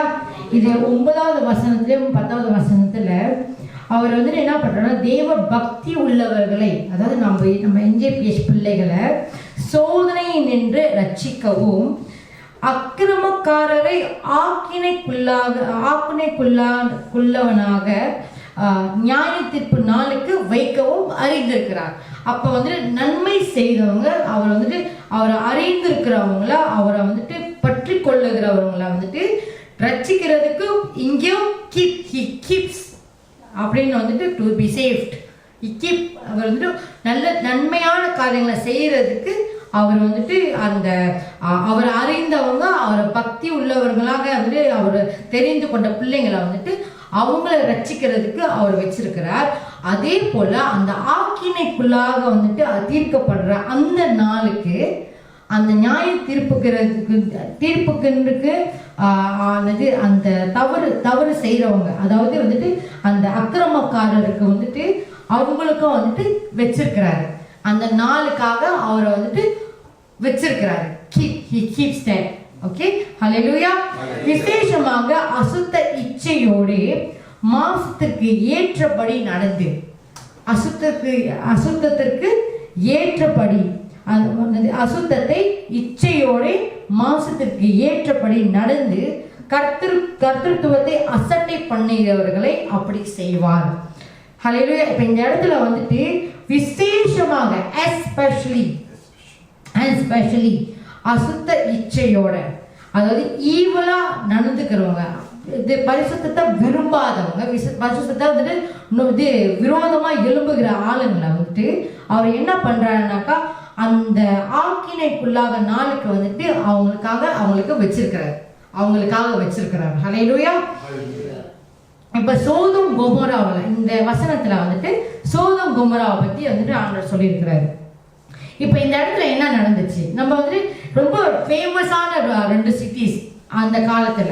இந்த 2 சிட்டிஸ்ல என்ன நடந்துச்சுனாக்கா, இப்ப நம்ம கேட்கிறோமே இந்த ஹோமோசெக்சுவல், இது இப்ப நடக்கல, இது ஆதி காலத்துல இருந்து நடந்துச்சு. சோதோம் கொமோரா என்ற பட்டணத்துல இந்த காரியங்கள் நடந்திருக்குது. நீங்க நம்ம வந்துட்டு இது ஒரு சம்மரியா பார்ப்போம். ஜெனசிஸ், அதாவது ஆதியாகமம் 18-19வது அதிகாரம், இந்த 2 அதிகாரத்துல வந்துட்டு இந்த சோதோம் கொமோராவை வந்து கர்த்தர் அழிக்கிறதுக்கு என்னென்னலாம் வந்துட்டு ஆபிரகாமுக்கு கட்டளையிட்டார், லோத்துக்கு கட்டளையிட்டார்ன்றது நம்ம பார்க்கலாம். இப்ப கர்த்தருடைய சிருஷ்டிப்புல கர்த்தரை வந்துட்டு ஃபீல் பண்ண வச்ச ஒரு சிருஷ்டி யார் தெரியுமா? அவரோட கிரியேஷன்ல அவர் வந்து ஆடு மாடு கோழி வானங்கள் குருவிகள் மீன்கள் இதெல்லாம் படைப்புல மனுஷர்களோட சேர்த்து படைச்ச படைப்புல அவரை ஃபீல் பண்ண வச்சது யார் தெரியுமா? மனுஷர்கள். அதாவது யார் தான் இதுங்களை படைச்ச அப்படின்றது ஃபீல் பண்ண வச்சதுன்னா மனுஷர்கள் தான். ஹல்லேலூயா. அதை நான் வந்துட்டு நானா சொல்லல, இது வந்து வசனத்துல இருக்குது. ஆதியாகமம் 6வது அதிகாரம் 5, 6, 7 இதுல வந்துட்டு ஆண்டவர் சொன்னா, ஏன் மனுஷனை படைச்சேன்னு சொல்லி அவர் ரொம்ப மனஸ்தாபப்பட்டார், விசனம் அடைந்தார். ஏண்டா இதுக்கெல்லாம் வந்து படைச்ச அப்படின்ற அப்படியே அவரை வந்து ரிக்ரெட் பண்ணி அப்படியே ரொம்ப வந்துட்டு அவரை ரொம்ப இங்கிலீஷ்ல வந்துட்டு sorrow, make him feel sorrow, அவர் கிரீஃப் பண்ணாராம், ரொம்ப மனஸ்தாபப்பட்டு ரொம்ப வந்துட்டு ஃபீல் பண்ணாராம், ஏன் தான் மனுஷனை படைச்சேன் அப்படின்ட்டு. ஏன்னா வந்துட்டு மனுஷர்களுக்கு தான் வந்துட்டு அவரு சாயலாக படைச்சு அவருடைய சுவாசத்தை கொடுத்து எல்லாமே வந்துட்டு மனுஷர்களுக்கு தான் ஸ்பெஷலா கொடுத்தாராம். ஆனா இவங்க தான் முதலா வந்து அவருக்கு விரோதமா எழும்புனது. ஹல்லேலூயா.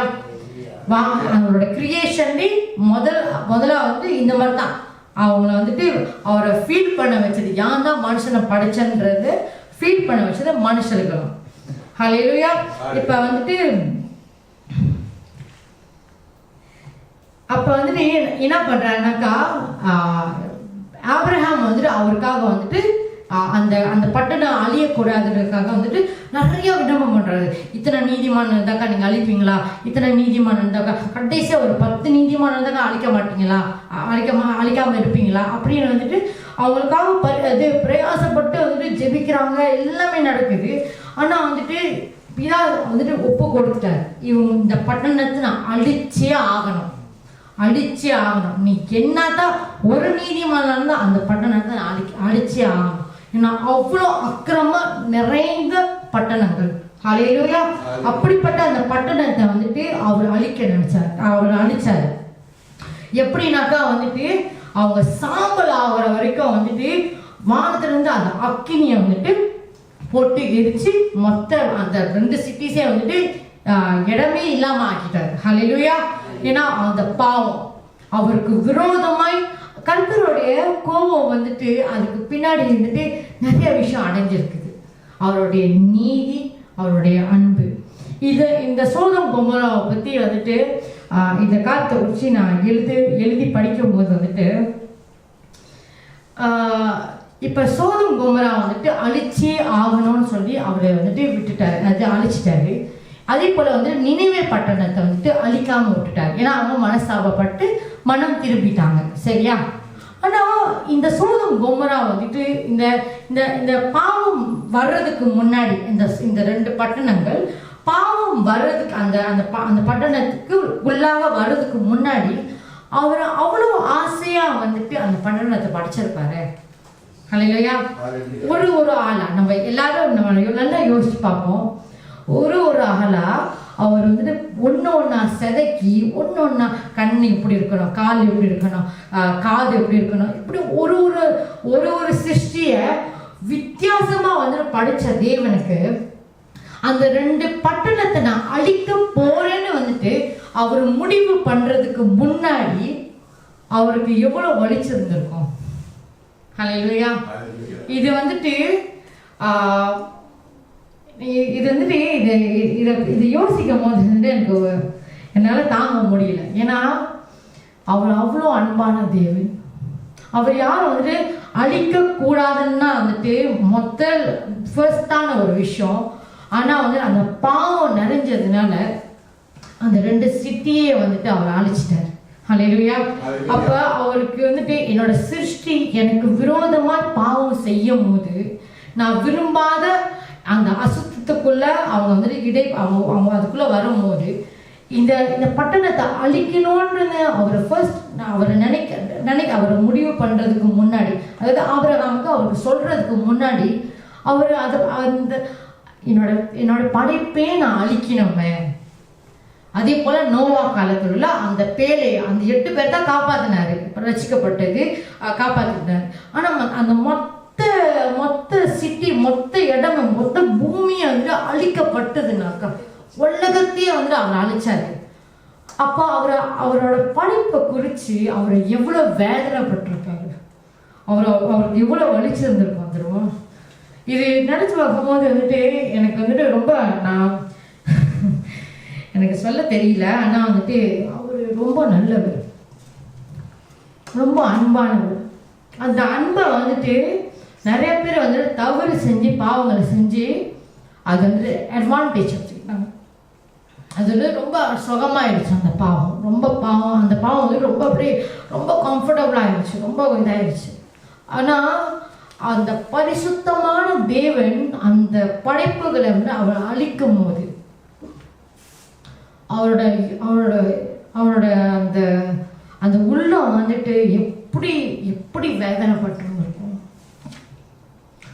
அதனாலதான் அவரை வந்துட்டு ஒவ்வொரு விஷயத்துலயும் வந்துட்டு யாரும் கெட்டு போகக்கூடாது, யாரும் அழியக்கூடாதுன்னு வந்துட்டு அவ்வளோ கண்ணும் கருத்துமா அவ்வளோ வார்னிங் கொடுத்து தீர்க்கதரிசிகளை நம்மளுக்கு அனுப்பி. ஆனால் நம்மள்கிட்ட பக்கத்திலே இருக்கிற தீர்க்கதரிசியை அப்படியே வந்துட்டு சொடக்கு போட்டு பை பை கட்டிட்டு போயிடுறாங்க எல்லாம். அல்வா கொடுத்துட்டு போயிடுறாங்க. ஹல்லேலூயா. ஆனால் அவங்க தொடர்ந்து ஜெபிச்சுட்டு தான் இருக்கிறாங்க. இன்னார் இவங்க அவங்களுக்காகலாம் அவங்கள ஆசீர்வதிங்கப்பா, இவங்களாம் மனம் திரும்பணுன்றது ஜெபத்தில் தான் வச்சிருக்கிறாங்க. ஆனால் வந்துட்டு அந்த மனம் திரும்பாம நான் வந்துட்டு வரட்டு கௌரவத்தோட அந்த மன கடினத்தினால வந்துட்டு நான் மாற மாட்டேன், நான் திருந்த மாட்டேன், நான் மன்னிப்பு கேட்க மாட்டேன்ற அப்படிப்பட்ட ஒரு கூட்டத்தை வந்துட்டு இன்னும் இருக்கிறாங்க. கடைசி காலமா இருக்கு, இன்னும் அதிகரிச்சுக்கிட்டு இருக்குது. ஹல்லேலூயா. எபிரேயர் 10வது அதிகாரம் 26வது வசனம் 27வது வசனம்.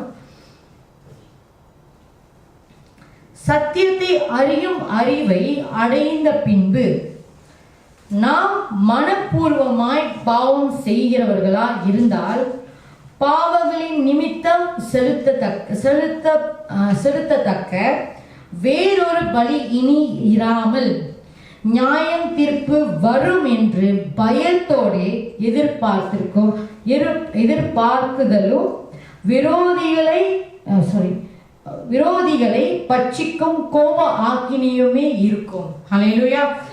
ஒரு தடவை தான் நம்ம வந்து அந்த ரத்தத்துல கழுவப்படும் போது அவர் சத்திய ஆவியானவர், சத்தியத்தின் தேவன், அவர் விடுதலை ஆக்குற தேவன் வந்துட்டு தெரிஞ்சும் கூட வந்துட்டு மனப்பூர்வமாய் பாவம் செய்யறாங்க.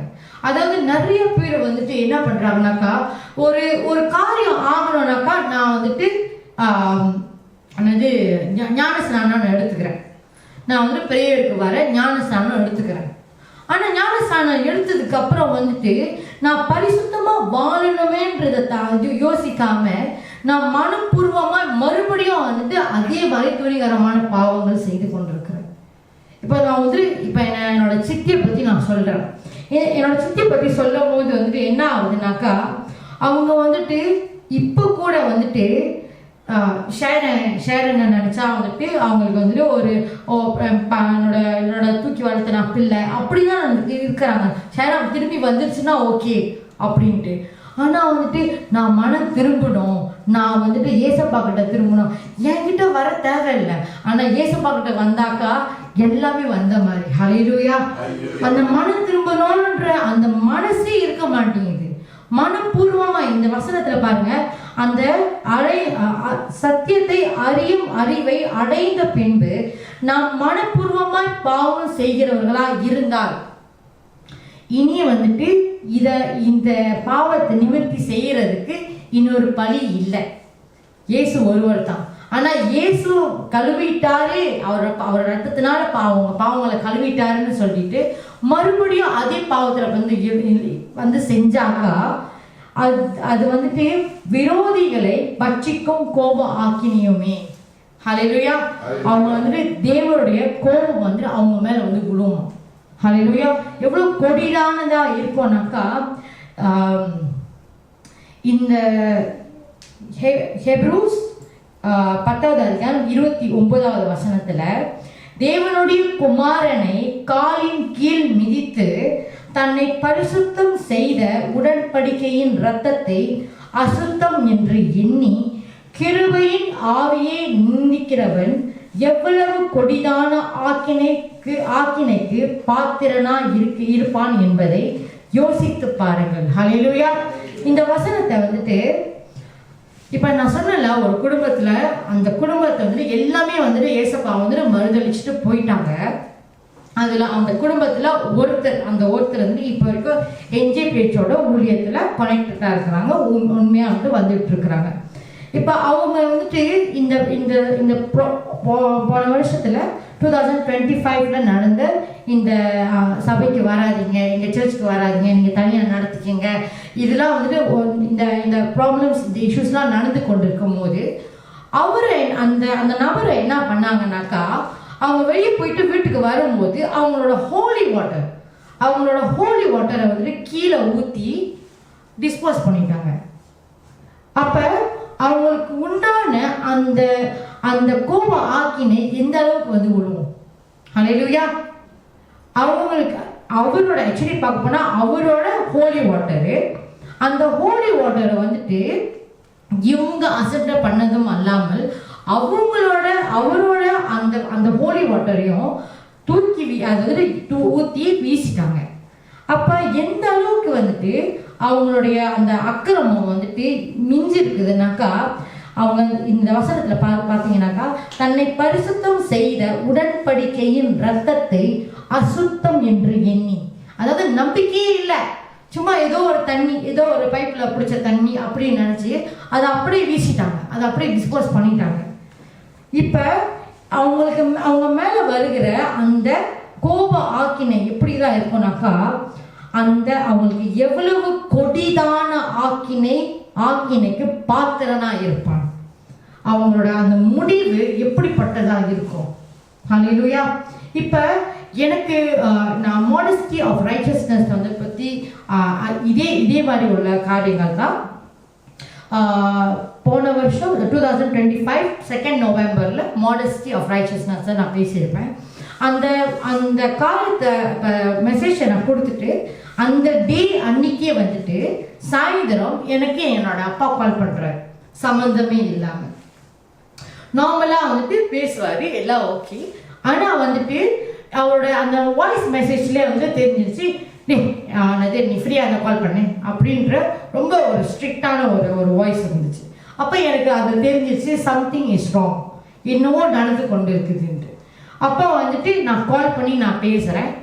அவர் எடுத்தோடனே வந்துட்டு நீ ஏன் வந்துட்டு NJPHக்கு போகல, நீ வந்து இப்போ சிலையானுக்கு போகிறது இல்லையா, நீ வந்துட்டு எங்கே போகிற, எந்த சர்ச்சுக்கு போகிற அப்படின்றது உடனே எடுத்த கையோடய வந்துட்டு கேட்குறாருனாக்கா, அப்போ அங்கே வந்துட்டு என்னவோ நடக்குதுன்னு தான் அர்த்தம்.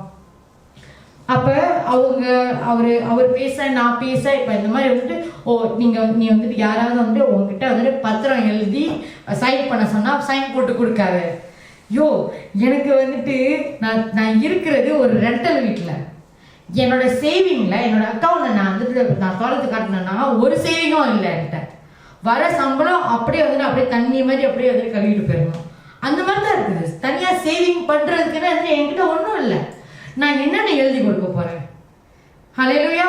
அப்போ இந்த மாதிரி வந்துட்டு விஷயத்தில் வந்துட்டு வருஷம் அந்த வாரம் ஃபுல்லாக எங்கள் அப்பா முடிஞ்சு மறுநாள் என் அக்கா, என்னோட பயாலஜிக்கல் சிஸ்டர், என்னோட அக்கா கால் பண்ணது, மெசேஜ் பண்ணி அந்த வீடியோஸை நீ டிலீட் பண்ணு, நீ ரொம்ப பேடான கான்சிக்வன்ஸை ஃபேஸ் பண்ணுவேன், நீ இப்படி அப்படி எல்லாத்தையும் பேசிட்டு கடைசியாக என்னோட சித்தியை வந்துட்டு ஃபைனல் க்ளோசிங் முடித்தாங்க. மெசேஜ் பண்ணி கால் பண்ணி வாய்ஸ் நோட் பண்ணி ஃபர்ஸ்ட் ரொம்ப அழகாக மெதுவாக பேசுகிறாங்க. இவன் யாரு, இது என்ன நடக்குது அப்படின்னு கேட்கும் போது குரல் வேற மாதிரி ஆயிடுச்சு. கேட்கும் போது இல்லை முடியாது, நான் அப்படி நினச்சேன், நான் இப்படி நினச்சேன், நான் வந்துட்டு மனம் திரும்ப மாட்டேன், நான் வந்துட்டு பேச மாட்டேன், நான் NJPHக்கு நான் ஏன் வரணும், நான் ஏன் மனம் திரும்பணும், நான் ஏன் சாரி கேட்கணும், இப்படிலாம் பண்ணுறாங்க, நான் வந்துட்டு அவங்க கிட்ட தான் நான் ப்ரேயர் ரிக்வெஸ்ட் அனுப்புனா அவங்க ஏன் வந்துட்டு எல்லாத்துக்கிட்ட வந்துட்டு போட்டு காட்டினாங்க அப்படின்ற என்னென்னவோ பேசுகிறாங்க. இப்போ இந்த விஷயம் நான் ஒன்று நடக்கும் போது வந்துட்டு ரெவரண்ட் டாக்டர் சொன்னாங்க, அப்படிதான் பேசிடுச்சு நெருப்பா, அது முடிஞ்சோட புஷ்டுன்னு ஆயிடுச்சுன்ட்டு. ஆனால் வந்துட்டு அந்த டைமில் வந்துட்டு கர்த்தர் என்ன பண்ணாருனாக்கா, ஒரு ஆளோட சுயரூபத்தை காட்டினார். ஒரு ஆள் இன்னார்லாம் வந்துட்டு உனக்கு உன்னை என்ன நினைக்கிறாங்க, உன்னை எந்த இடத்துல வச்சிருக்கிறாங்கன்றத காட்டினாங்க. ஹல்லேலூயா. அதுக்கப்புறம் எந்த விஷயத்தை பற்றி நான் பேசினாலும் கேட்டாலும் அவங்க என்னை நம்ப மாட்டாங்க. பரவாயில்ல, நீ நம்பினா என்ன நம்பாட்டி என்ன, இப்படிப்பட்ட சொந்தக்காரங்க எனக்கு இருக்கிறது போல இல்லாமல் இருக்கிறது இன்னும் மேல் எனக்கு. ஹல்லேலூயா. இப்படிப்பட்ட ஒரு சொந்தக்காரவங்க, ஒரு ஃபேமிலி மெம்பர் எனக்கு இருக்கிறதும் ஒன்று தான், இல்லாததும் ஒன்று தான். நான் ஏசப்பாவோட பிள்ளை. First I am God's child, அதுக்கப்புறம் தான் மற்றது எல்லாம். ஹல்லேலூயா. நான் அவருக்கு விரோதமாக எந்த ஒரு கலகமும் பண்ண முடியாது. சத்தியத்தை நான் சத்தியமாக பேசணும், நான் நீதியாக பேசணும். ஹல்லேலூயா. அதனால தான் வந்துட்டு அவருடைய கிருபை என் மேலே வச்சிருக்கிறாரு. அந்த சத்தியத்தை பேசுறதுக்கு அந்த தைரியத்தை வந்துட்டு கொடுத்துக்கிட்டு தான் இருக்கிறாரு. நான் ஃபால் பண்ணிட்டு தான் இருக்கிறேன். நான் இப்போ கூட வந்துட்டு அப்படியே பர்ஃபெக்ட் ஆகிட்டேன்னா ஒன்றுமே இல்லை. இப்பயும் வந்துட்டு சில நேரத்தில் கலங்கிடுவேன், சில நேரத்தில் வந்துட்டு அப்படியே ஒரு விதமான நடுக்கம் வரும். ஒரு சில காரியங்களை நினச்சி வந்துட்டு ஐயோ எனக்கு யாரும் இல்லையே அப்படின்ட்டு. ஆனால் ஒவ்வொரு நாளும் வந்துட்டு என்ன தெரியுமா பண்ணுறாரு, அவரோட அன்பினால என்னை ஒவ்வொரு நாளும் அணைச்சி கொண்டு தான் இருக்கிறார். ஹல்லேலூயா. எனக்கு நான் நிறைய நாள் வந்துட்டு ஏங்கியிருக்கேன். எனக்கு அம்மா அப்பா யாரும் வந்துட்டு சப்போர்ட்டாக வந்துட்டு எங்கள் விஷயத்துலேருந்து ஈர்க்க மாட்டுறாங்க. ஒன்றுமே வந்துட்டு அதை குறித்து வந்துட்டு நீங்கள் சரியாக தான் செய்கிற அப்படின்னு வந்துட்டு ஒரு வார்த்தை கூட சொல்ல மாட்டுறாங்க. ஆனால் என்ஜிபிஎஸ்சில் வந்துட்டு நான் இன்றைக்குமே வந்துட்டு அனாதையாக வந்துட்டு ஃபீல் பண்ணதே இல்லை. ஹல்லேலூயா. ஏன்னா ஏசப்பா என் கூட இருக்கிறேன். அவருடைய அன்பு, அவருடைய அளவில்லாத அன்பு ஒவ்வொரு நாளும் என்னை வந்துட்டு நான் சோர்ந்து போனேன்னா ஒன்னே ரெவரண்ட் டாக்டருக்கு தெரிஞ்சிடும். உடனே ஒரு மெசேஜ் பண்ணுவாங்க, நான் ஒரு கால் அடிச்சிருவாங்க, என்னம்மா பண்ணுற அப்படின்ட்டு அப்படியே ஆரம்பிக்கும். அப்படின்ட்டு அந்த மறுபடியும் வந்துட்டு என்னை ரீஅஷ்யூர் பண்ணுவார். எப்படி ரீஅஷ்யூர் பண்ணுவேன்னா, நான் இருக்கவும் கூட, நான் அவன் கூட இருக்கேன். யார் இருந்தாலும் அதே மாதிரி தான் இயேசுவை வந்து ஒரு தடவை தான் பிரயாசம் பண்ணப்பட்டார். அதே மாதிரி தான் ஷேரம் ஒரு தடவை தான் புசுனாவும், மறுபடியும் புசுன ஆக முடியாது. ஹல்லேலூயா. ஏசப்பா என்னை பலப்படுத்திக்கிட்டு தான் இருக்கிறாரு. அவர் என்னை நடத்திக்கிட்டு தான் இருக்கிறாரு. ஒரு சில நேரத்தில் வந்துட்டு உடைக்கப்படுகிற ஒரு சூழ்நிலைகள் வந்தா கூட அவனுடைய தயவு வந்துட்டு என்னை அப்படிதான் தாங்கி நடத்துது. என்னுடைய கர்த்தருடைய நீதி என்னை என்ன பண்ணுச்சுனாக்கா, அவரோட கிருபை எனக்கு என்ன பண்ணுச்சுனாக்கா, நான் சொந்த காலில் படிக்கிறதுக்கு, டிகிரி படிக்கிறதுக்கு கிருபை செஞ்சாங்க. ஃபுல் ஆக்சுவலி வந்து ஹாஃப் ஸ்காலர்ஷிப் நான் வந்துட்டு ஸ்காலர்ஷிப்லாம் வந்துட்டு நான் ரொம்ப நாள் ஏங்கியிருக்கேன். ஆனால் வந்துட்டு எனக்கு கிடைக்கும்னு வந்து நான் எதிர்பார்க்கல. அது வந்துட்டு இந்த இந்த டெம்டேஷன் பீரியடில் தான் எனக்கு அது நடந்துச்சு. இன்னொரு விஷயம், நான் இந்த 3வது மாதத்தில், இந்த மாதத்தில் அடுத்த வாரத்தில் நான் புது வேலை சூப்பர்வைசராக ஜாயின் பண்ணுறேன். ஹல்லேலூயா. இது எல்லா துதிகரமாகவே கர்த்தருக்கு. ஹல்லேலூயா. அவர் அப்படி தான் என்னை ஆசீர்வதிச்சு கொண்டிருக்கிறாரு. நான் கர்த்தரால் ஆசீர்வதிக்கப்பட்டவள். ஹல்லேலூயா. ஹல்லேலூயா. இது யார் என்ன ஆசீர்வதிச்சானோ வதிக்கலனாலும் வந்துட்டு எனக்கு பெரிய கவலை இல்லை. Because I am God's child. Hallelujah. இந்த உறுதி நம்ம எல்லாத்துக்கும் இருக்கணும். Hallelujah. என்ன நடந்தாலும் சரி. Hallelujah. ஒவ்வொரு காரியம் நடக்கும் போது வந்துட்டு என்ன ஆகுதுனாக்கா எதுலேருந்து ஆரம்பிச்சதுனாக்கா கீழ்ப்படியாமையினாலதான் ஆரம்பத்துல இருந்து. ஆதி முதல் ஆதாம் ஏவாள் இருந்த நாள்ல இருந்து இப்ப வரையிலும் வந்துட்டு அந்த கீழ்ப்படியாமையினால தான் வந்துட்டு என்ன நடக்குதுனாக்கா, அந்த கர்த்தரோட கோப ஆக்கினேன். கர்த்தர் ஒரு தடவை வந்துட்டு என் பாவத்தை வந்து மன்னிச்சுட்டாரு. நான் மனம் திரும்பிட்டேன், நான் அறிக்கையிட்டுட்டேன். ஆனா வந்துட்டு நான் திருப்பி செய்யறேன்னு பாத்தீங்களா, அது வந்துட்டு கீழ்ப்படியாமையின் காரியங்கள். disobedient. I disobey to follow the commandments. அந்த காரியம் தான் நடக்குது. இதுல வந்துட்டு எஃபேசியன்ஸ் 5வது அதிகாரம் 5லிருந்து 6 நம்ம பார்க்கலாம். எஃபேசியன்ஸ் 2வது அதிகாரம் 2லிருந்து 3. கொலோசியர் வந்துட்டு 3வது அதிகாரம் 3லிருந்து 8 வரைக்கும் படிங்க. ஹல்லேலூயா. ஏனென்றால் நீங்கள் மரித்தீர்கள், உங்கள் ஜீவன் கிறிஸ்துவுடனே தேவனுக்குள் மறைந்திருக்கிறது. நம்முடைய ஜீவனாகிய கிறிஸ்து வெளிப்படும் போது நீங்களும் அவரோடு கூட மகிமையிலே வெளிப்படுவீர்கள். ஆகையால் விபச்சாரம், அசுத்தம், மோகம், துர் இச்சை, விக்கிரகாராதனை, யான பொருளாசை ஆகிய இவைகளை பூமியில் உண்டு பண்ணுகிற உங்கள் அவயங்களை அழித்து போடுங்கள். இவைகளின் பொருட்டே கீழ்ப்படியாமையின் பிள்ளைகள் மேல் தேவ கோபாக்கினை வரும். நீங்களும் முற்காலத்தில் அவர்களுக்குள்ளே சஞ்சரித்த போது அவைகளை செய்து கொண்டு வந்தீர்கள். இப்பொழுதோ கோபமும் மூர்க்கமும் பொறாமையும் உங்கள் வாயில் பிறக்கலாகாத தூஷணமும் வம்பு வார்த்தைகளுமாகிய இவைகளை எல்லாம் விட்டு விடுங்கள். ஆமீன். ஹல்லேலூயா. இது எல்லாமே வந்துட்டு கீழ்ப்படியாமைனால நடக்கிற காரியங்கள். இதெல்லாம் வந்து விட்டு விடுங்கள் தான் வந்து அப்பல இருந்து காட் சொல்றாரு, விட்டு விடுங்கள், பரிசுத்தத்திற்குள்ளாக வாங்க, இதெல்லாம் வேணாம் அப்படின்னு சொல்றாரு. ஆனா மனுஷனுடைய இமோஷன் இருக்குது இல்லையா, அந்த இமோஷன் என்ன பண்ணணும்னாக்கா இதெல்லாம் வந்துட்டு மீற வைக்கும். ஹல்லேலூயா. இதெல்லாம் மீற வைக்கும். நான் இப்படித்தான் இருப்பேன், நான் வந்துட்டு இப்படித்தான், நான் வந்துட்டு யார் பேச்சும் நான் கேட்க மாட்டேன், நான் காட் பேச்சை கேட்க மாட்டேன், நான் ரெவரண்டோட பேச்சை நான் கேட்க மாட்டேன், நீங்கள் என்னத்தை சொல்கிறது, நான் வந்துட்டு மன்னிப்பு கேட்க மாட்டேன் அப்படின்ற அதே காரியங்கள் தான் வந்துட்டு ஆன் அண்ட் ஆன் நடந்துக்கிட்டே இருக்குது. ஹல்லேலூயா. ஆதி காலத்துல இருந்து தான், ஆதாம் ஏவாள் ஸ்டார்ட் பண்ணதுலேருந்து இப்போ வரைக்கும் கடைசி காலம் வரைக்கும் வந்துட்டு அந்த கீழ்ப்படியாமையின் ஆவி வந்துட்டு நம்மளுக்குள்ள நம்ம மத்தியில், நமக்குள்ள இல்லை, நம்ம மத்தியில் அது வந்துட்டு நடந்துக்கிட்டு தான், அந்த கிரியைகள் நடந்துக்கிட்டு தான் இருக்குது. ஏன்னா வந்துட்டு அவர் ஆதாம் ஸ்டார்ட் பண்ணிட்டான், ஆனால் வந்துட்டு ஆதாம் இவாள் ஸ்டார்ட் பண்ணிட்டாங்க. ஆனால் வந்துட்டு இயேசுவோட ரத்தத்தினால கழுவப்பட்டும் கூட வந்துட்டு நான் கீழ்ப்படிய மாட்டேன், நான் இது செய்ய மாட்டேன், நான் மன திரும்ப மாட்டேனாக்கா அப்போ கர்த்தரோட கோபம் ஆக்கினேன், கர்த்தருடைய கோபம் அவங்க மேல வந்து விழும். ஹல்லேலூயா. இதோடைய சொல்யூஷன் என்ன அப்படின்னு பார்க்கலாம்.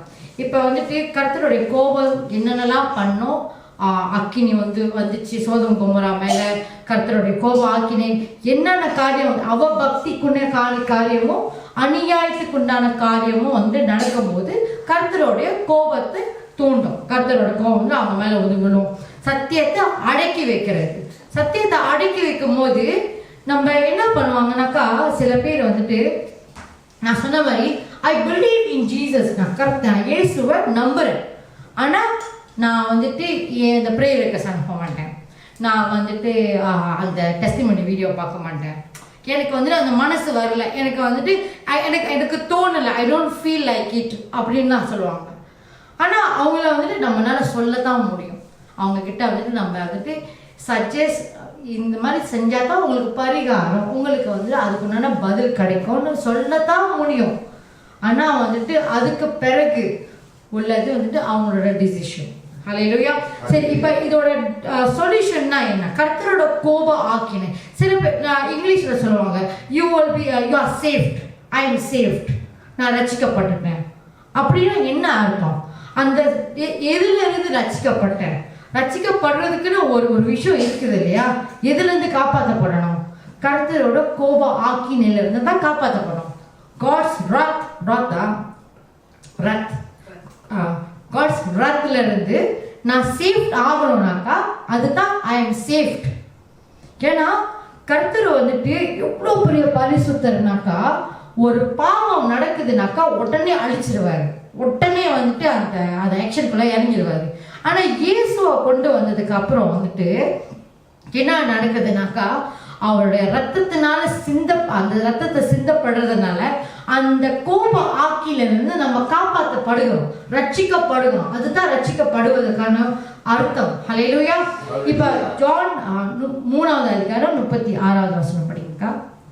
ஹல்லேலூயா. குமாரனிடத்தில் விசுவாசமாய் இருக்கிறவன் நித்திய ஜீவனை உடையவனாய் இருக்கிறான்.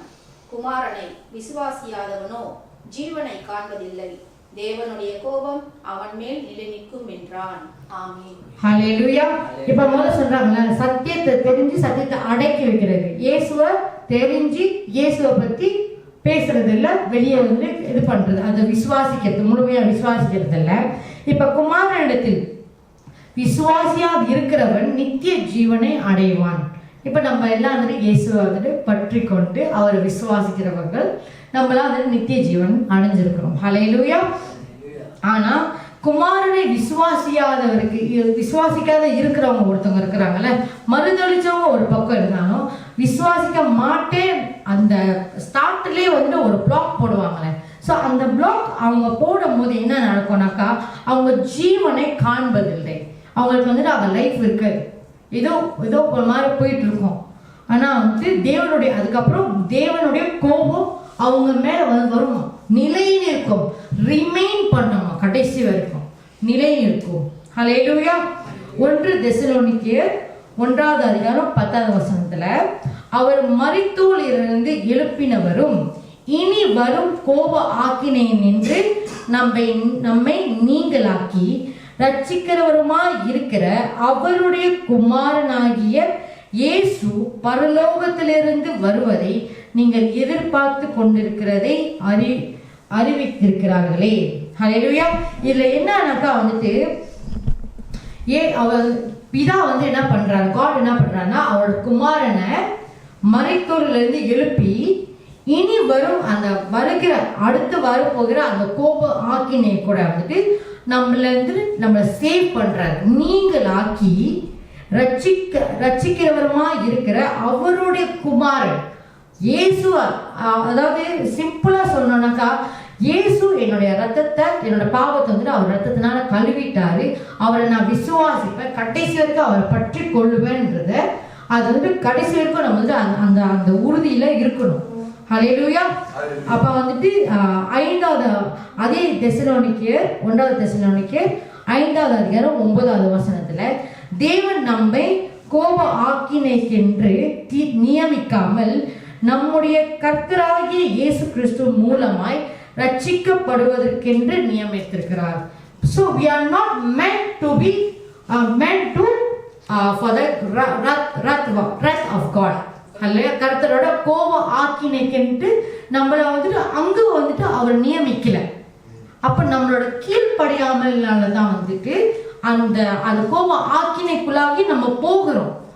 ஏன் அது வரைக்கும் வெயிட் பண்ணணும்? இதுல வந்துட்டு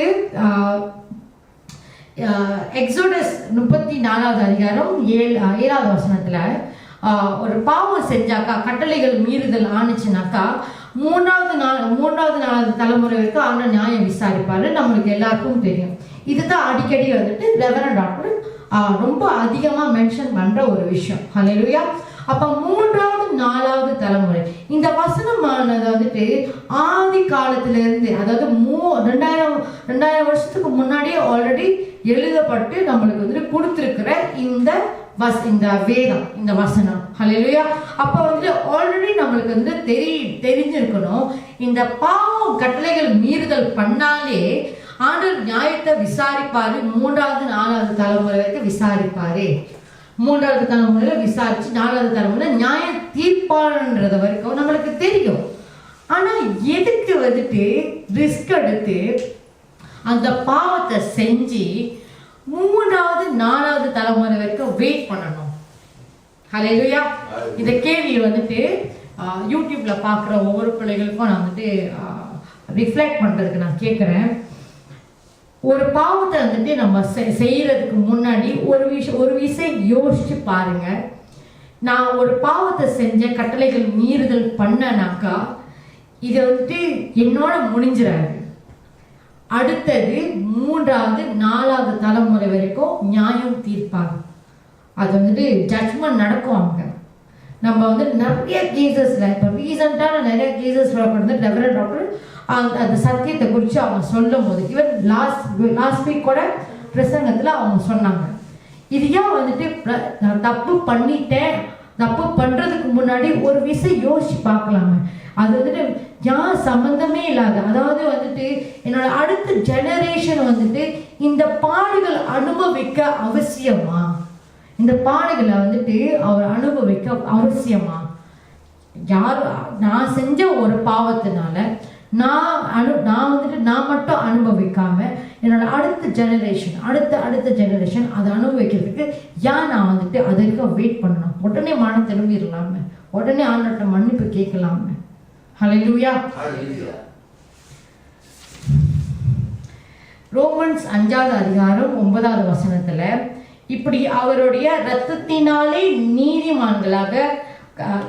நீதிமான்களாக்கப்பட்டிருக்க கோப ஆக்கினைக்கு நீங்களாக அவராலே நாம் ரட்சிக்கப்படுவது அதிக நிச்சயமாமே. நம்ம கர்த்தருடைய கோபத்துல இருந்து ரட்சிக்கப்படணும்னாக்கா there is only one way, Jesus, ஏசப்பா மட்டும்தான். அவருடைய ரத்தத்தினால கழுவப்பட்டா மட்டும்தான். நான் வந்துட்டு ஐ பிலீவ் இன் ஜீசஸ் சொன்னா மட்டும் போதாது, அவரோட ரத்தத்துல அந்த வல்லமை இருக்கு, அவரோட ரத்தத்துல இன்னும் ஈரோ இருக்குதுன்றது நான் விசுவாசிச்சா மட்டும்தான், அவரோட ரத்தத்துல கழுவப்பட்டா மட்டும்தான் எனக்கு அந்த ஆக்கினை தீர்ப்பு இருக்காது. ஹல்லேலூயா. அப்போ மோரல் ஆஃப் த ஸ்டோரி என்னன்னாக்கா, ஏசப்பா இல்லைன்னா எனக்கு கர்த்தருடைய கோப ஆக்கினை என் மேல வந்து விடும். ஏசப்பாவை நான் வந்து ரிஜெக்ட் பண்ணனாக்கா அதுதான் நடக்கும். ஏசப்பாவை நான் அக்செப்ட் பண்ணி அவர் தான் என்னோட சொந்த ரட்சகரா நான் ஏற்றுக்கொண்டா மட்டும்தான் இந்த கோப ஆக்கினையிலிருந்து நம்ம தப்பிக்க முடியும். ஹல்லேலூயா.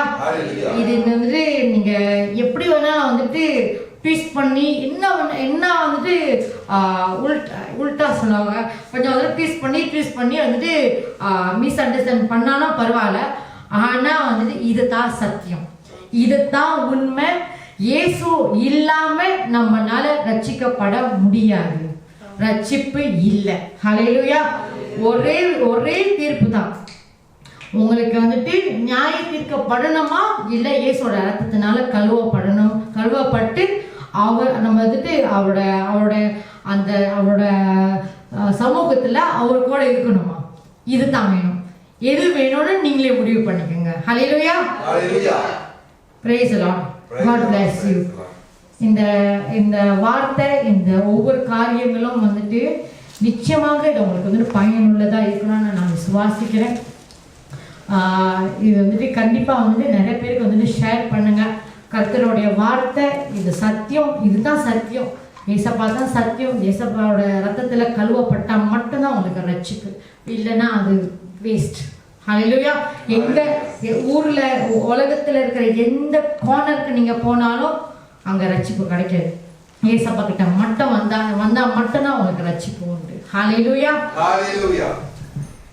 God bless you, Sharon. அருமையான மெசேஜ். கர்த்தருடைய கோபாக்னி. ஸோ நம்ம கடைசி நாட்களில் காலத்தில் இருக்கிறோம் நம்ம இப்போ. ஸோ அதனால நம்ம எல்லாருமே சத்தியத்தை தெரிஞ்சுக்கலாம். சத்தியம்தான் நம்மளை விடுதலையாக்கும். ஏசப்பா மட்டும்தான் வழி, வேற எதுவுமே கிடையாது. ஏன்னா அந்த ராஜ்யத்துல இயேசு தவிர வேற யாருமே கிடையாது. ஹல்லேலூயா. அவர் தான் மத்தியஸ்தர், நம்மளை மீட்டு கொண்டு போற தேவன் அவர் தான். அவரை எல்லாருமே பார்க்கலாம், கண்ணார பார்க்கலாம், அவரோட குரல் கேட்கலாம், அவரோட தரிசனத்துல பார்க்கலாம், சொப்பனத்தில் பார்க்கலாம், வேத வார்த்தைகள்ல பேசுறது மூலமா அவரை பார்க்கலாம். ரொம்ப அழகான தேவன். அப்படிப்பட்ட அழகுள்ள தேவன் அவரு. நமக்கு எது வேணும்னா கிடைக்கலாம். வேற இடத்துல எந்த இடத்துல போனாலையும் ப்ரேயர் பண்றது மூலமா சொன்னாங்க, நல்லா வீடு கிடைக்கலாம், வாசல் கிடைக்கிறது, நகை நட்டு கிடைக்கலாம், கார் கிடைக்கலாம், வேலை கிடைக்கலாம், பிஸ்னஸ் தொழில்ல நஷ்டம் இல்லாம லாபகரமாக மாத்தலாம், எல்லாமே கிடைக்கும். ஆனா அதெல்லாம் நிரந்தரம் கிடையாது. நஷ்டமும் குப்பை. உயிர்ன்றது வெளியேறப்பட்டது. அந்த உயிர் நம்ம தைரியமா அடிச்சு சொல்லலாம், NJPH மூலமா ஆண்டவர் கொடுத்துட்டு இருக்கிறார். மரண படுக்கையில இருக்கிற நபர்களை எழுப்பி இருக்கிறாரு. மரணத்துக்கு சமீபமாக இருக்கிற நபர்களை எழுப்பி இருக்கிறாரு. மரணம் அடைந்து உயிர் பிரிந்த நபர்களை மறுபடியும் உயிர் வர வைத்து எழுப்பி இருக்கிறாரு. அதுல 2 விட்னஸாக நம்ம இடத்துல இருக்கிறாங்க. நம்ம சகோதரி லட்சுமி அவர்களோட அப்பா 2022 அவரோட உயிர் பிரிந்து ஆத்மா வெளியில வருது. கிட்டத்தட்ட 14 நிமிஷங்கள் அவரோட உயிர் அந்த சரீரத்துல இல்லை. அஃபிஷியலா டிக்ளேர் பண்ணி அந்த பாடியை வெளியில போடல. அந்த நேரத்துல தான் மகள் எனக்கு கால் பண்றாங்க. அந்த கால் பண்றதுக்குள்ளோ அவங்களோட நீட்ஸ் என்னன்றது கேட்கறக்குள்ளோ இந்த மகளுக்கு ஒரு வீடு வேணும் அப்படின்னு தெரியப்படுத்துறக்குள்ளோ நான் தேவன்கிட்ட ஜெபம் பண்ணி, ஏசப்பா அந்த உயிரை மறுபடியும் நீங்க கொடுங்க, அந்த ஆத்மாக்குள்ள அனுப்பி விடுங்க. அவர் கண்ணார தன்னுடைய மகள் சொந்த வீட்டுல இருக்கிறத பார்த்துட்ட பிறகு உங்க ராஜ்யத்துக்கு கொண்டு போங்க. அந்த அவங்களோட அப்பாவோட சரீரம் ஃபுல் ஐஸ் ஆயிடுச்சு, பாடி ஃபுல்லா ஐஸ் ஆயிடுச்சு. உயிர் பிரிஞ்சிச்சுனாக்கா ஐஸ் ஆயிடும், சில்லுன்னு ஆயிடும். அப்புறம் அந்த 14 நிமிஷம் கழிச்சு அந்த உயிர் வந்த பிறகு அவரோட பாடி வார்ம் ஆச்சு. உடனே மகள்கிட்ட இருந்து மெசேஜ், அவங்க நல்லா இருக்கிறாங்க, உயிரோடு இருக்கிறாங்க. ஹல்லேலூயா. Hallelujah. ஸோ தொடர்ந்து 2 ஆண்டு அவர் வந்து உயிரோட வாழ்ந்தார். அதுக்கப்புறமா மகள் வந்து வீடெல்லாம் வாங்கி நல்ல ஒரு குடும்ப வாழ்க்கை ஆரம்பித்த பிறகு அவர் வந்து ராஜ்யத்துக்கு சரணடைஞ்சார். அதே மாதிரி சகோதரி ராஜலட்சுமி இவங்களும் 2022 செப்டம்பர் மாதம் மரணம் அவங்களுக்கு சமீபமாக இருந்தது. ஆல்மோஸ்ட் கிவ் அப் பண்ணிட்டாங்க, லைஃபை கிவ் அப் பண்ணிட்டாங்க. மரணத்தின் ஆவி அவங்களோட இருதத்தை இப்படி பிடிச்சி உட்காந்துட்டு இருக்கு. அந்த ஒரு தருணத்தில் தான் அந்த மகள் வராங்க. 4 மாதத்துக்கு முன்னாடி கணவனை இழந்த அந்த மகள் வரக்குள்ளோ ஜெபம் பண்ணி டெலிவரன்ஸ் நேரத்தில் ஜெபம் பண்ணுறக்குள்ளோ அப்படியே ஃப்ளாட் ஆயிட்டாங்க. அப்படியே ஃப்ளாட் ஆகிட்டு மேலே அப்படியே கீழேயோ மேலே நடுவில் இருக்கிறாங்க. காலெல்லாம் மேலே போயிடுச்சு. அவங்களோட டெஸ்டிமனி தேவனால் நடத்தப்படுகிற ஆவி, அதில் அவங்களோட டெஸ்டிமனி ஷேர் பண்ணியிருப்பாங்க. அந்த லிங்க் இதில் ஷேர் பண்ணுறோம், நீங்கள் போய் பாருங்கள். டீட்டெயிலாக அவங்க பேசியிருப்பாங்க. அந்த உயிரை கொடுத்தாரு தேவன். மறுபடியும் அந்த உயிரை கொடுத்து மகளை காப்பாற்றுறது மட்டும் அல்ல, மகளுக்கு தேவையானதும் அவர் வந்து கொடுத்து ஆசீர்வதித்திருக்கிறாரு. மகளுக்கு இருக்கிற சொந்த வீடு மகளோட பேரிலேயே மாற்றி எழுதி முழுமையா கொடுத்துட்டாரு. அவங்களோட மூத்த மகளுக்கு திருமணம் என் மூலமா செய்து வைத்தாரு. இப்படிப்பட்ட அன்பான தேவன்மா அவரு வந்து கர்த்தரோட கோபாக்னி அவருக்கு விரோதமாக பண்றவங்களுக்கு மட்டும்தான். ஆனா அவரை நம்பி வர ஒவ்வொரு நபர்கள்கிட்டையும் அவ்வளோ அளவில்லாத அன்பை அவர் வந்து காமிப்பார். ஹல்லேலூயா. அது இந்த கர்த்தரோடைய கோபாக்னி அந்த வசனம் நல்லா இருந்தது. ரோமன்ஸ் 1:18 ஆதார வசனம். அதுல 3 விதமா நம்ம பிரிச்சுக்கலாம். ஃபர்ஸ்ட் விதம் சத்தியத்தை இருக்கிற மாதிரி ஒடிச்சு சொல்லிடுறது, அதாவது ரெவரண்ட் டாக்டர் அப்படிதான். அது யாரா இருக்கட்டும், அங்கேருந்து ஆர்டர் வந்துச்சுன்னா நீ சொல்லு. அது எவ்வளோ க்ளோஸா இருந்து பழகுனாலையும் உண்மையை முகத்துக்கு முகமா சொல்லிட்டு வந்துடும். 2வது ரகம் ஊழியத்துக்கும் அவங்களுக்கும் சம்மந்தம் இல்லை, ஆனால் ஊழியம் செய்துட்டு இருப்பாங்க, காசுக்காக பொழப்புக்காக செய்கிற ஊழியம். 2வது ரகம். 3வது ரகம் தான் ரொம்ப டேஞ்சர்.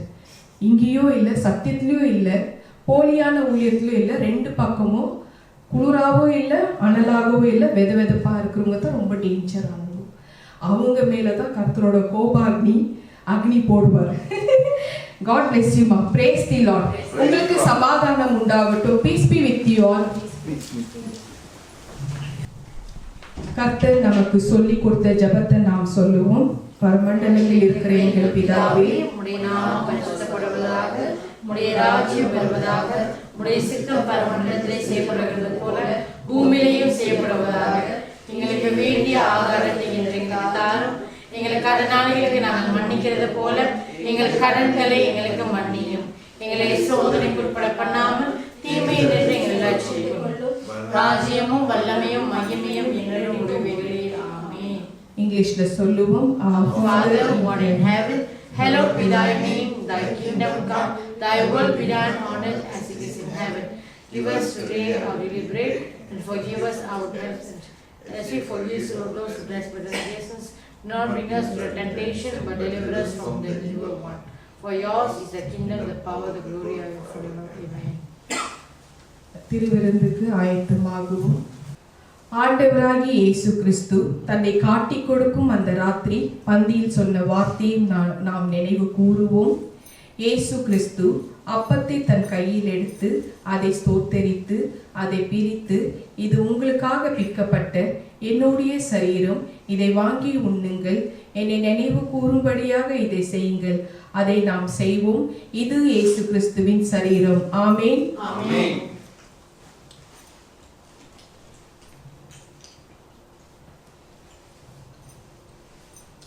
அந்தபடியே ஒரு பாத்திரத்தில் திராட்சை ரசத்தை எடுத்து இது உங்களுக்காக சிந்தப்பட்ட என்னுடைய இரத்தம். இது என்னுடைய புதிய உடன்படிக்கையாகும். இதை வாங்கி பருகுங்கள். என்னை நினைவு கூறும்படியாக இதை செய்யுங்கள். அதை நாம் செய்வோம். இது இயேசு கிறிஸ்துவின் இரத்தம். ஆமென். Amen. இறுதி ஜெபத்துக்கு ஆயத்தமாகவும். நல்ல தகப்பனே, உமக்கு நன்றி தகப்பனே. நன்றி ராஜா. அப்பா ஆண்டவரே, நல்ல வார்த்தையை கொண்டு ஆண்டவரே மகள் மூலமா நீங்க பேசி தெரியப்படுத்துறதுக்காக நன்றி அப்பா. இந்த கடைசி காலகட்டத்துல ஆண்டவரே நீங்க தாப்பா வழியாக இருக்கிறீங்கோ. ஆண்டவரே நீங்க தாப்பா சத்தியமாக இருக்கிறீங்கோ. நீங்க தாப்பா ஏசப்பா ஜீவனாக இருக்கிறீங்கோ. ஆண்டவரே நாங்க யாருமே கர்த்தரோட கோபாயக்குனிக்கு நாங்க மாட்டாதபடி சிக்காதபடி நீங்க எங்களை காத்து கொள்ளுங்கள் ராஜா. பரிசுத்த ஆவியானவரே, எங்களுக்கு நீங்க உதவி செய்யுங்கள் ராஜா. பரிசுத்த வழியில எங்களை நீங்க நடத்துங்க சுவாமி. அதற்காக நான் ஜெபிக்கிறேன் அப்பா. உமது பிள்ளைகளை ஒவ்வொருத்தரும் நீர் ஆசீர்வதிக்கும் ராஜா. உங்களோட வருகையில நாங்க எல்லாரும் காணப்படணும் ராஜா. நாங்க எடுத்துக்கொள்ள படுதல்ல நாங்க வர வேண்டும் சுவாமி. அதற்காக உமக்கு ஜெபிக்கிறேன் அப்பா. ஒவ்வொரு பிள்ளைகளோட தேவைகளை நீங்க சந்திங்கள் ராஜா. இந்த புதிய மாதத்துக்குள்ள எங்களை பிரவேசிக்க வைத்ததுக்காக உமக்கு நன்றி தகப்பனே. நன்றி ராஜா. இந்த மாதம் முழுவதும் எங்களை நடத்த போறதுக்காக உமக்கு நன்றி தகப்பனே. இந்த மாதம் முழுவதும் யாரெல்லாம் திருமண ஆண்டு விழா கொண்டாடுறாங்களோ, பிறந்த நாள் கொண்டாடுறாங்களோ, அத்தனை பேரும் நீர் ஆசீர்வதிக்கணும் அப்பா. ஆசீர்வதிக்கணும் ராஜா. நித்திய ஜீவன் பிரேயர் ஹவுஸ் நீர் ஆசீர்வதிக்கணும். மலேசியா தேசத்தை நீர் ஆசீர்வதிக்கணும் தகப்பனே. Thank you Jesus. Thank you Lord. ஸ்தோத்திரம். ஹalleluya ஹalleluya. நல்ல தகப்பனே, உமக்கு ஸ்தோத்திரம் ராஜாவே. அப்பா, இந்த 4 ஆண்டவரே ராஜா, கர்த்தர் ஆண்டவரே, உங்களுடைய கோவாக்கினை குறித்து எங்களோடு நீ பேசினதுக்கு நாங்கள் நன்றி செலுத்துகிறோம் ஆண்டவரே. அடியை பயன்படுத்தினதுக்கு நன்றி அப்பா. இந்த நாளில் கூட ராஜாவே, இதோ இந்த கடைசி காலத்துல நடந்து கொண்டிருக்கிற ஒவ்வொரு காரியங்களுக்காக நாங்கள் ஜெபிக்கிறோம் ஆண்டவரே. அப்பா, விசேஷமாக ஆண்டவரே ராஜா, துபாய் தேசத்துக்காக நாங்கள் ஜெபிக்கிறோம். ஈரான் தேசத்துக்காக அப்பா தேவனே, இஸ்ரேல் தேசத்துக்காக நாங்கள் ஜெபிக்கிறோம் ஆண்டவரே. அதன் அப்பா, அந்த போர்னால பாதிக்கப்பட்டுகிற அப்பா ஒவ்வொரு பிள்ளைகளும் அப்பா தேவனே ராஜா, அப்பா நீர் ஆசீர்வதித்து நடத்தும்படியாக நாங்கள் ஜெபிக்கிறோம் ஆண்டவரே. அப்பா தேவனே, இந்த எருசலேம் என்ற உம்முடைய தேசம் ஆண்டவரே, உம்முடைய ஆண்டவரே இடம் ஆண்டவரே, உம்முடைய ஸ்தலம் ஆண்டவரே ராஜா. அப்பா, கடைசி காலத்துல அப்பா தேவனே அது தாப்பா நிலைச்சு நிற்க போவதற்கு நன்றி ஆண்டவரே. அப்பா, உம்முடைய பிள்ளைகளா இருக்கிற நாங்களா ஆண்டவரே ராஜா, அப்பா உம்முடைய வருகைக்காக நாங்கள் காத்திருப்பதற்கு அப்பா எங்களை ஆயத்தப்படுத்துங்க ஆண்டவரே ராஜா. அப்பா தேவனே, இந்த நாள் கூட ராஜா, இதோ இந்த நிப்பா வைரஸ்னால டிபினால பாதிக்கப்படுகிற ஒவ்வொரு பிள்ளைகளும் கர்த்தர் விசேஷமாய் ஆண்டவரே உம்முடைய அப்பா உம்முடைய சுகமளிக்கிற வல்லமை ஆண்டவரே ராஜா. அப்பா, ஒவ்வொருத்தர் மீது இறங்கும்படியாய் செபிக்கிறோம். ஒவ்வொருத்தரை சுகப்படுத்த வேண்டும்படியாய் செபிக்கிறோம் ஆண்டவரே. கர்த்தர் தாமே ஆண்டவரே ராஜா, ஒவ்வொருத்தரையும் ஆண்டவரே அப்பா உம்முடைய இரத்தத்தினால மூடி மறைத்துக் கொள்ளும்படியாய் செபிக்கிறோம் ஆண்டவரே ராஜா. வாதை உன் கூடாரத்தை அணுகாது, பொல்லாப்பு உன்னை நேரிடாது என்று சொன்னீங்களா ராஜா. ஏன்னா நீங்க ஆண்டவரே எங்களுக்கு அடைக்கலமா இருக்கிற தேவனா இருக்கிறீர் ராஜாவே. ஆம் சுவாமி. இந்த குடும்பத்தில் இருக்கிற அப்பா, இந்த என்ஜிபி குடும்பத்துக்காக நாங்கள் செபிக்கிறோம். என்ஜிபிசியில் இருக்கிற ஒவ்வொரு குடும்பத்தை கர்த்தர் ஆசீர்வதித்து எங்களை நடத்துவதற்காக ஸ்தோத்திரம் ஆண்டவரே ராஜா. இந்த தேசத்துக்காக நாங்கள் ஜெபிக்கிறோம் ஆண்டவரே. அப்பா, தேசத்துல நடக்கிற ஒவ்வொரு காரியங்களும் ஆண்டவரே ராஜா, அப்பா தேவனே, ஸ்கூல் படிக்கிற பிள்ளைகள் ஆண்டவரே ராஜா, அப்பா வேலைக்கு போகிற பிள்ளைகள், அப்பா இன்னும் திருமணம் ஆகாத பிள்ளைகள், அப்பா இன்னும் பிள்ளைகளுக்காக காத்திருக்கிற பிள்ளைகள் ஆண்டவரே ராஜா.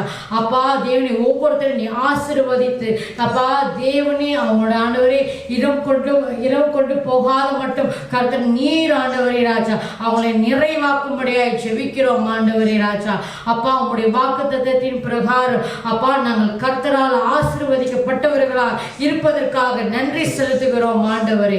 அப்பா, இந்த நாளில் கூட ராஜா எங்களுக்காக கர்த்தர் கொடுத்திருக்கிற தீர்க்க தரிசனியான ரெவரண்ட் டாக்டர் சுமிதா பிரகாஷ் அவங்களையும் அவங்க குடும்பத்தையும் ஆசீர்வதித்து நீ நடத்த வேண்டும்படியாய் ஜெபிக்கிறோம் ஆண்டவரே ராஜா. இதோ ஆண்டவரே, என்ஜேபிஎச்சுக்கு விரோதமாய் எழும்புகிற எல்லா விதமான பொல்லாத ஆயுதங்களோ, எல்லா விதமான சதி திட்ட நாச மோச வேலைகளோ ஆண்டவரே, அது இயேசுவின் நாமத்தில் வாய்க்காதே போகட்டும் ஆண்டவரே ராஜா. அப்பா தேவ தேவனே ரெவரண்ட் டாக்டர் ஆண்டவரே கர்த்தர் வல்லமையா எடுத்து பயன்படுத்துவதற்காக நன்றி ராஜா. அப்பா அவங்களை கொண்டு ஆண்டவரே ராஜா அநேக பேரை கர்த்தரை ஆண்டவரே நீர் ரட்சிப்பதற்காக நன்றி, நீர் வெளிச்சத்துக்கு கொண்டு வருவதற்காக நன்றி, நீர் விடுதலை தருவதற்காக நன்றி ஆண்டவரே. அப்பா தேவனே அவங்களை இன்னும் வல்லமையா எடுத்து பயன்படுத்துவீராக. அவளை அக்கினி ஜுவாலையாக ஆண்டவரே கர்த்தர் நிறுத்தும்படியாய் செபிக்கிறோம் ஆண்டவரே ராஜா. அப்பா இன்னும் நிறைய தேசத்துக்கு கர்த்தர் கொண்டு போக அப்பா கிருபை பாராட்டும்படியாய் செபிக்கிறோம் ஆண்டவரே ராஜா.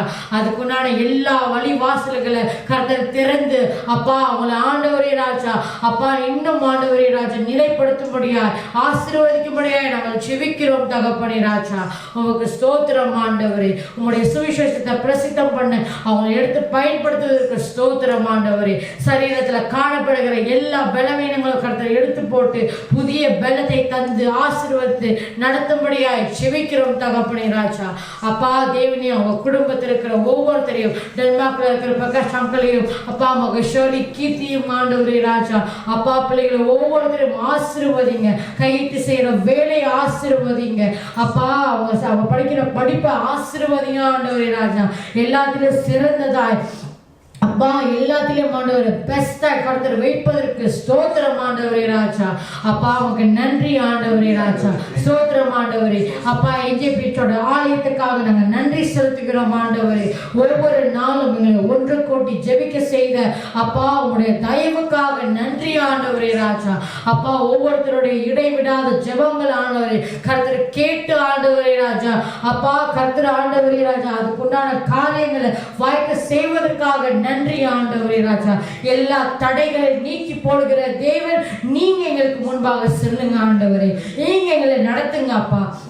இந்த எஜிபியோட ஆலயத்தை எங்க கட்டணமோ எங்க ஸ்தாபிக்கணுமோ அந்த இடத்துல ஆண்டவரே மூடைய ரத்தமானது சுத்தி அப்படியே வேலை அடிக்கட்டும் ஆண்டவரே ராஜா. ஆமாண்டவரே எங்க நடுவில் நீங்க அக்கினி மதிலா இருப்பதற்கு நன்றி ராஜாவே. ஆம் தகப்பனே இந்த எஜிபியோட ஆலயத்தை ஆண்டவரே ராஜா கட்டும்படிக்கான இருக்கிற எல்லா விதமான பண தேவைகளை சந்திக்கப்பட வேண்டும்படியாய் நாங்கள் செபிக்கிறோம் ஆண்டவரே. அப்பா கொடுக்கும் கரங்களை ஆசீர்வதிப்பீராக ஆண்டவரே. அப்பா என்ஜிபிஎஸ்ல நன்மை பெற்ற ஒவ்வொரு பிள்ளைகளை கர்த்தர் முன்னிறுத்தும்படியாய் கர்த்தர் ஆசீர்வதித்து அப்பா தேவனே இந்த என்ஜிபிஎஸோட ஆலயத்தை கட்டும்படிக்கு எல்லாத்தோட இருதயத்தை கர்த்தர் ஏவும்படியாய் செபிக்கிறோம் ஆண்டவரே ராஜா. கர்த்தர் நீங்க ஆண்டவரே ஒவ்வொரு பிள்ளைகளை ஆசீர்வதிங்க. உன்னோட இருதயத்துல நீங்க பேசுங்கப்பா. நீங்க தயவு உண்டு பண்ணுங்கப்பா.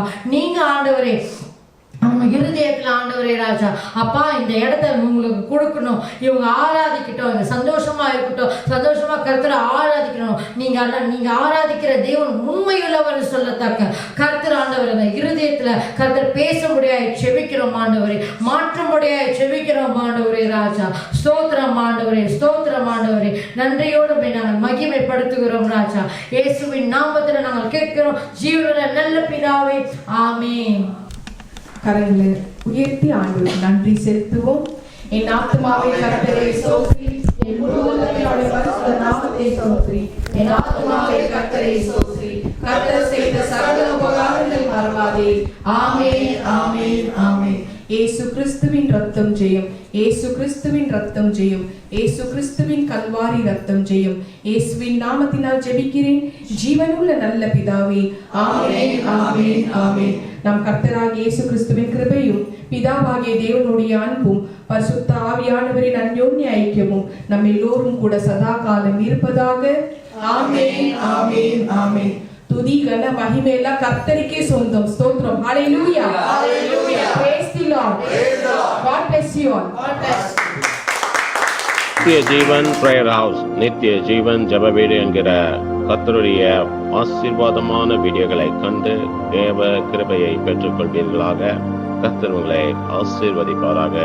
ஆமென்.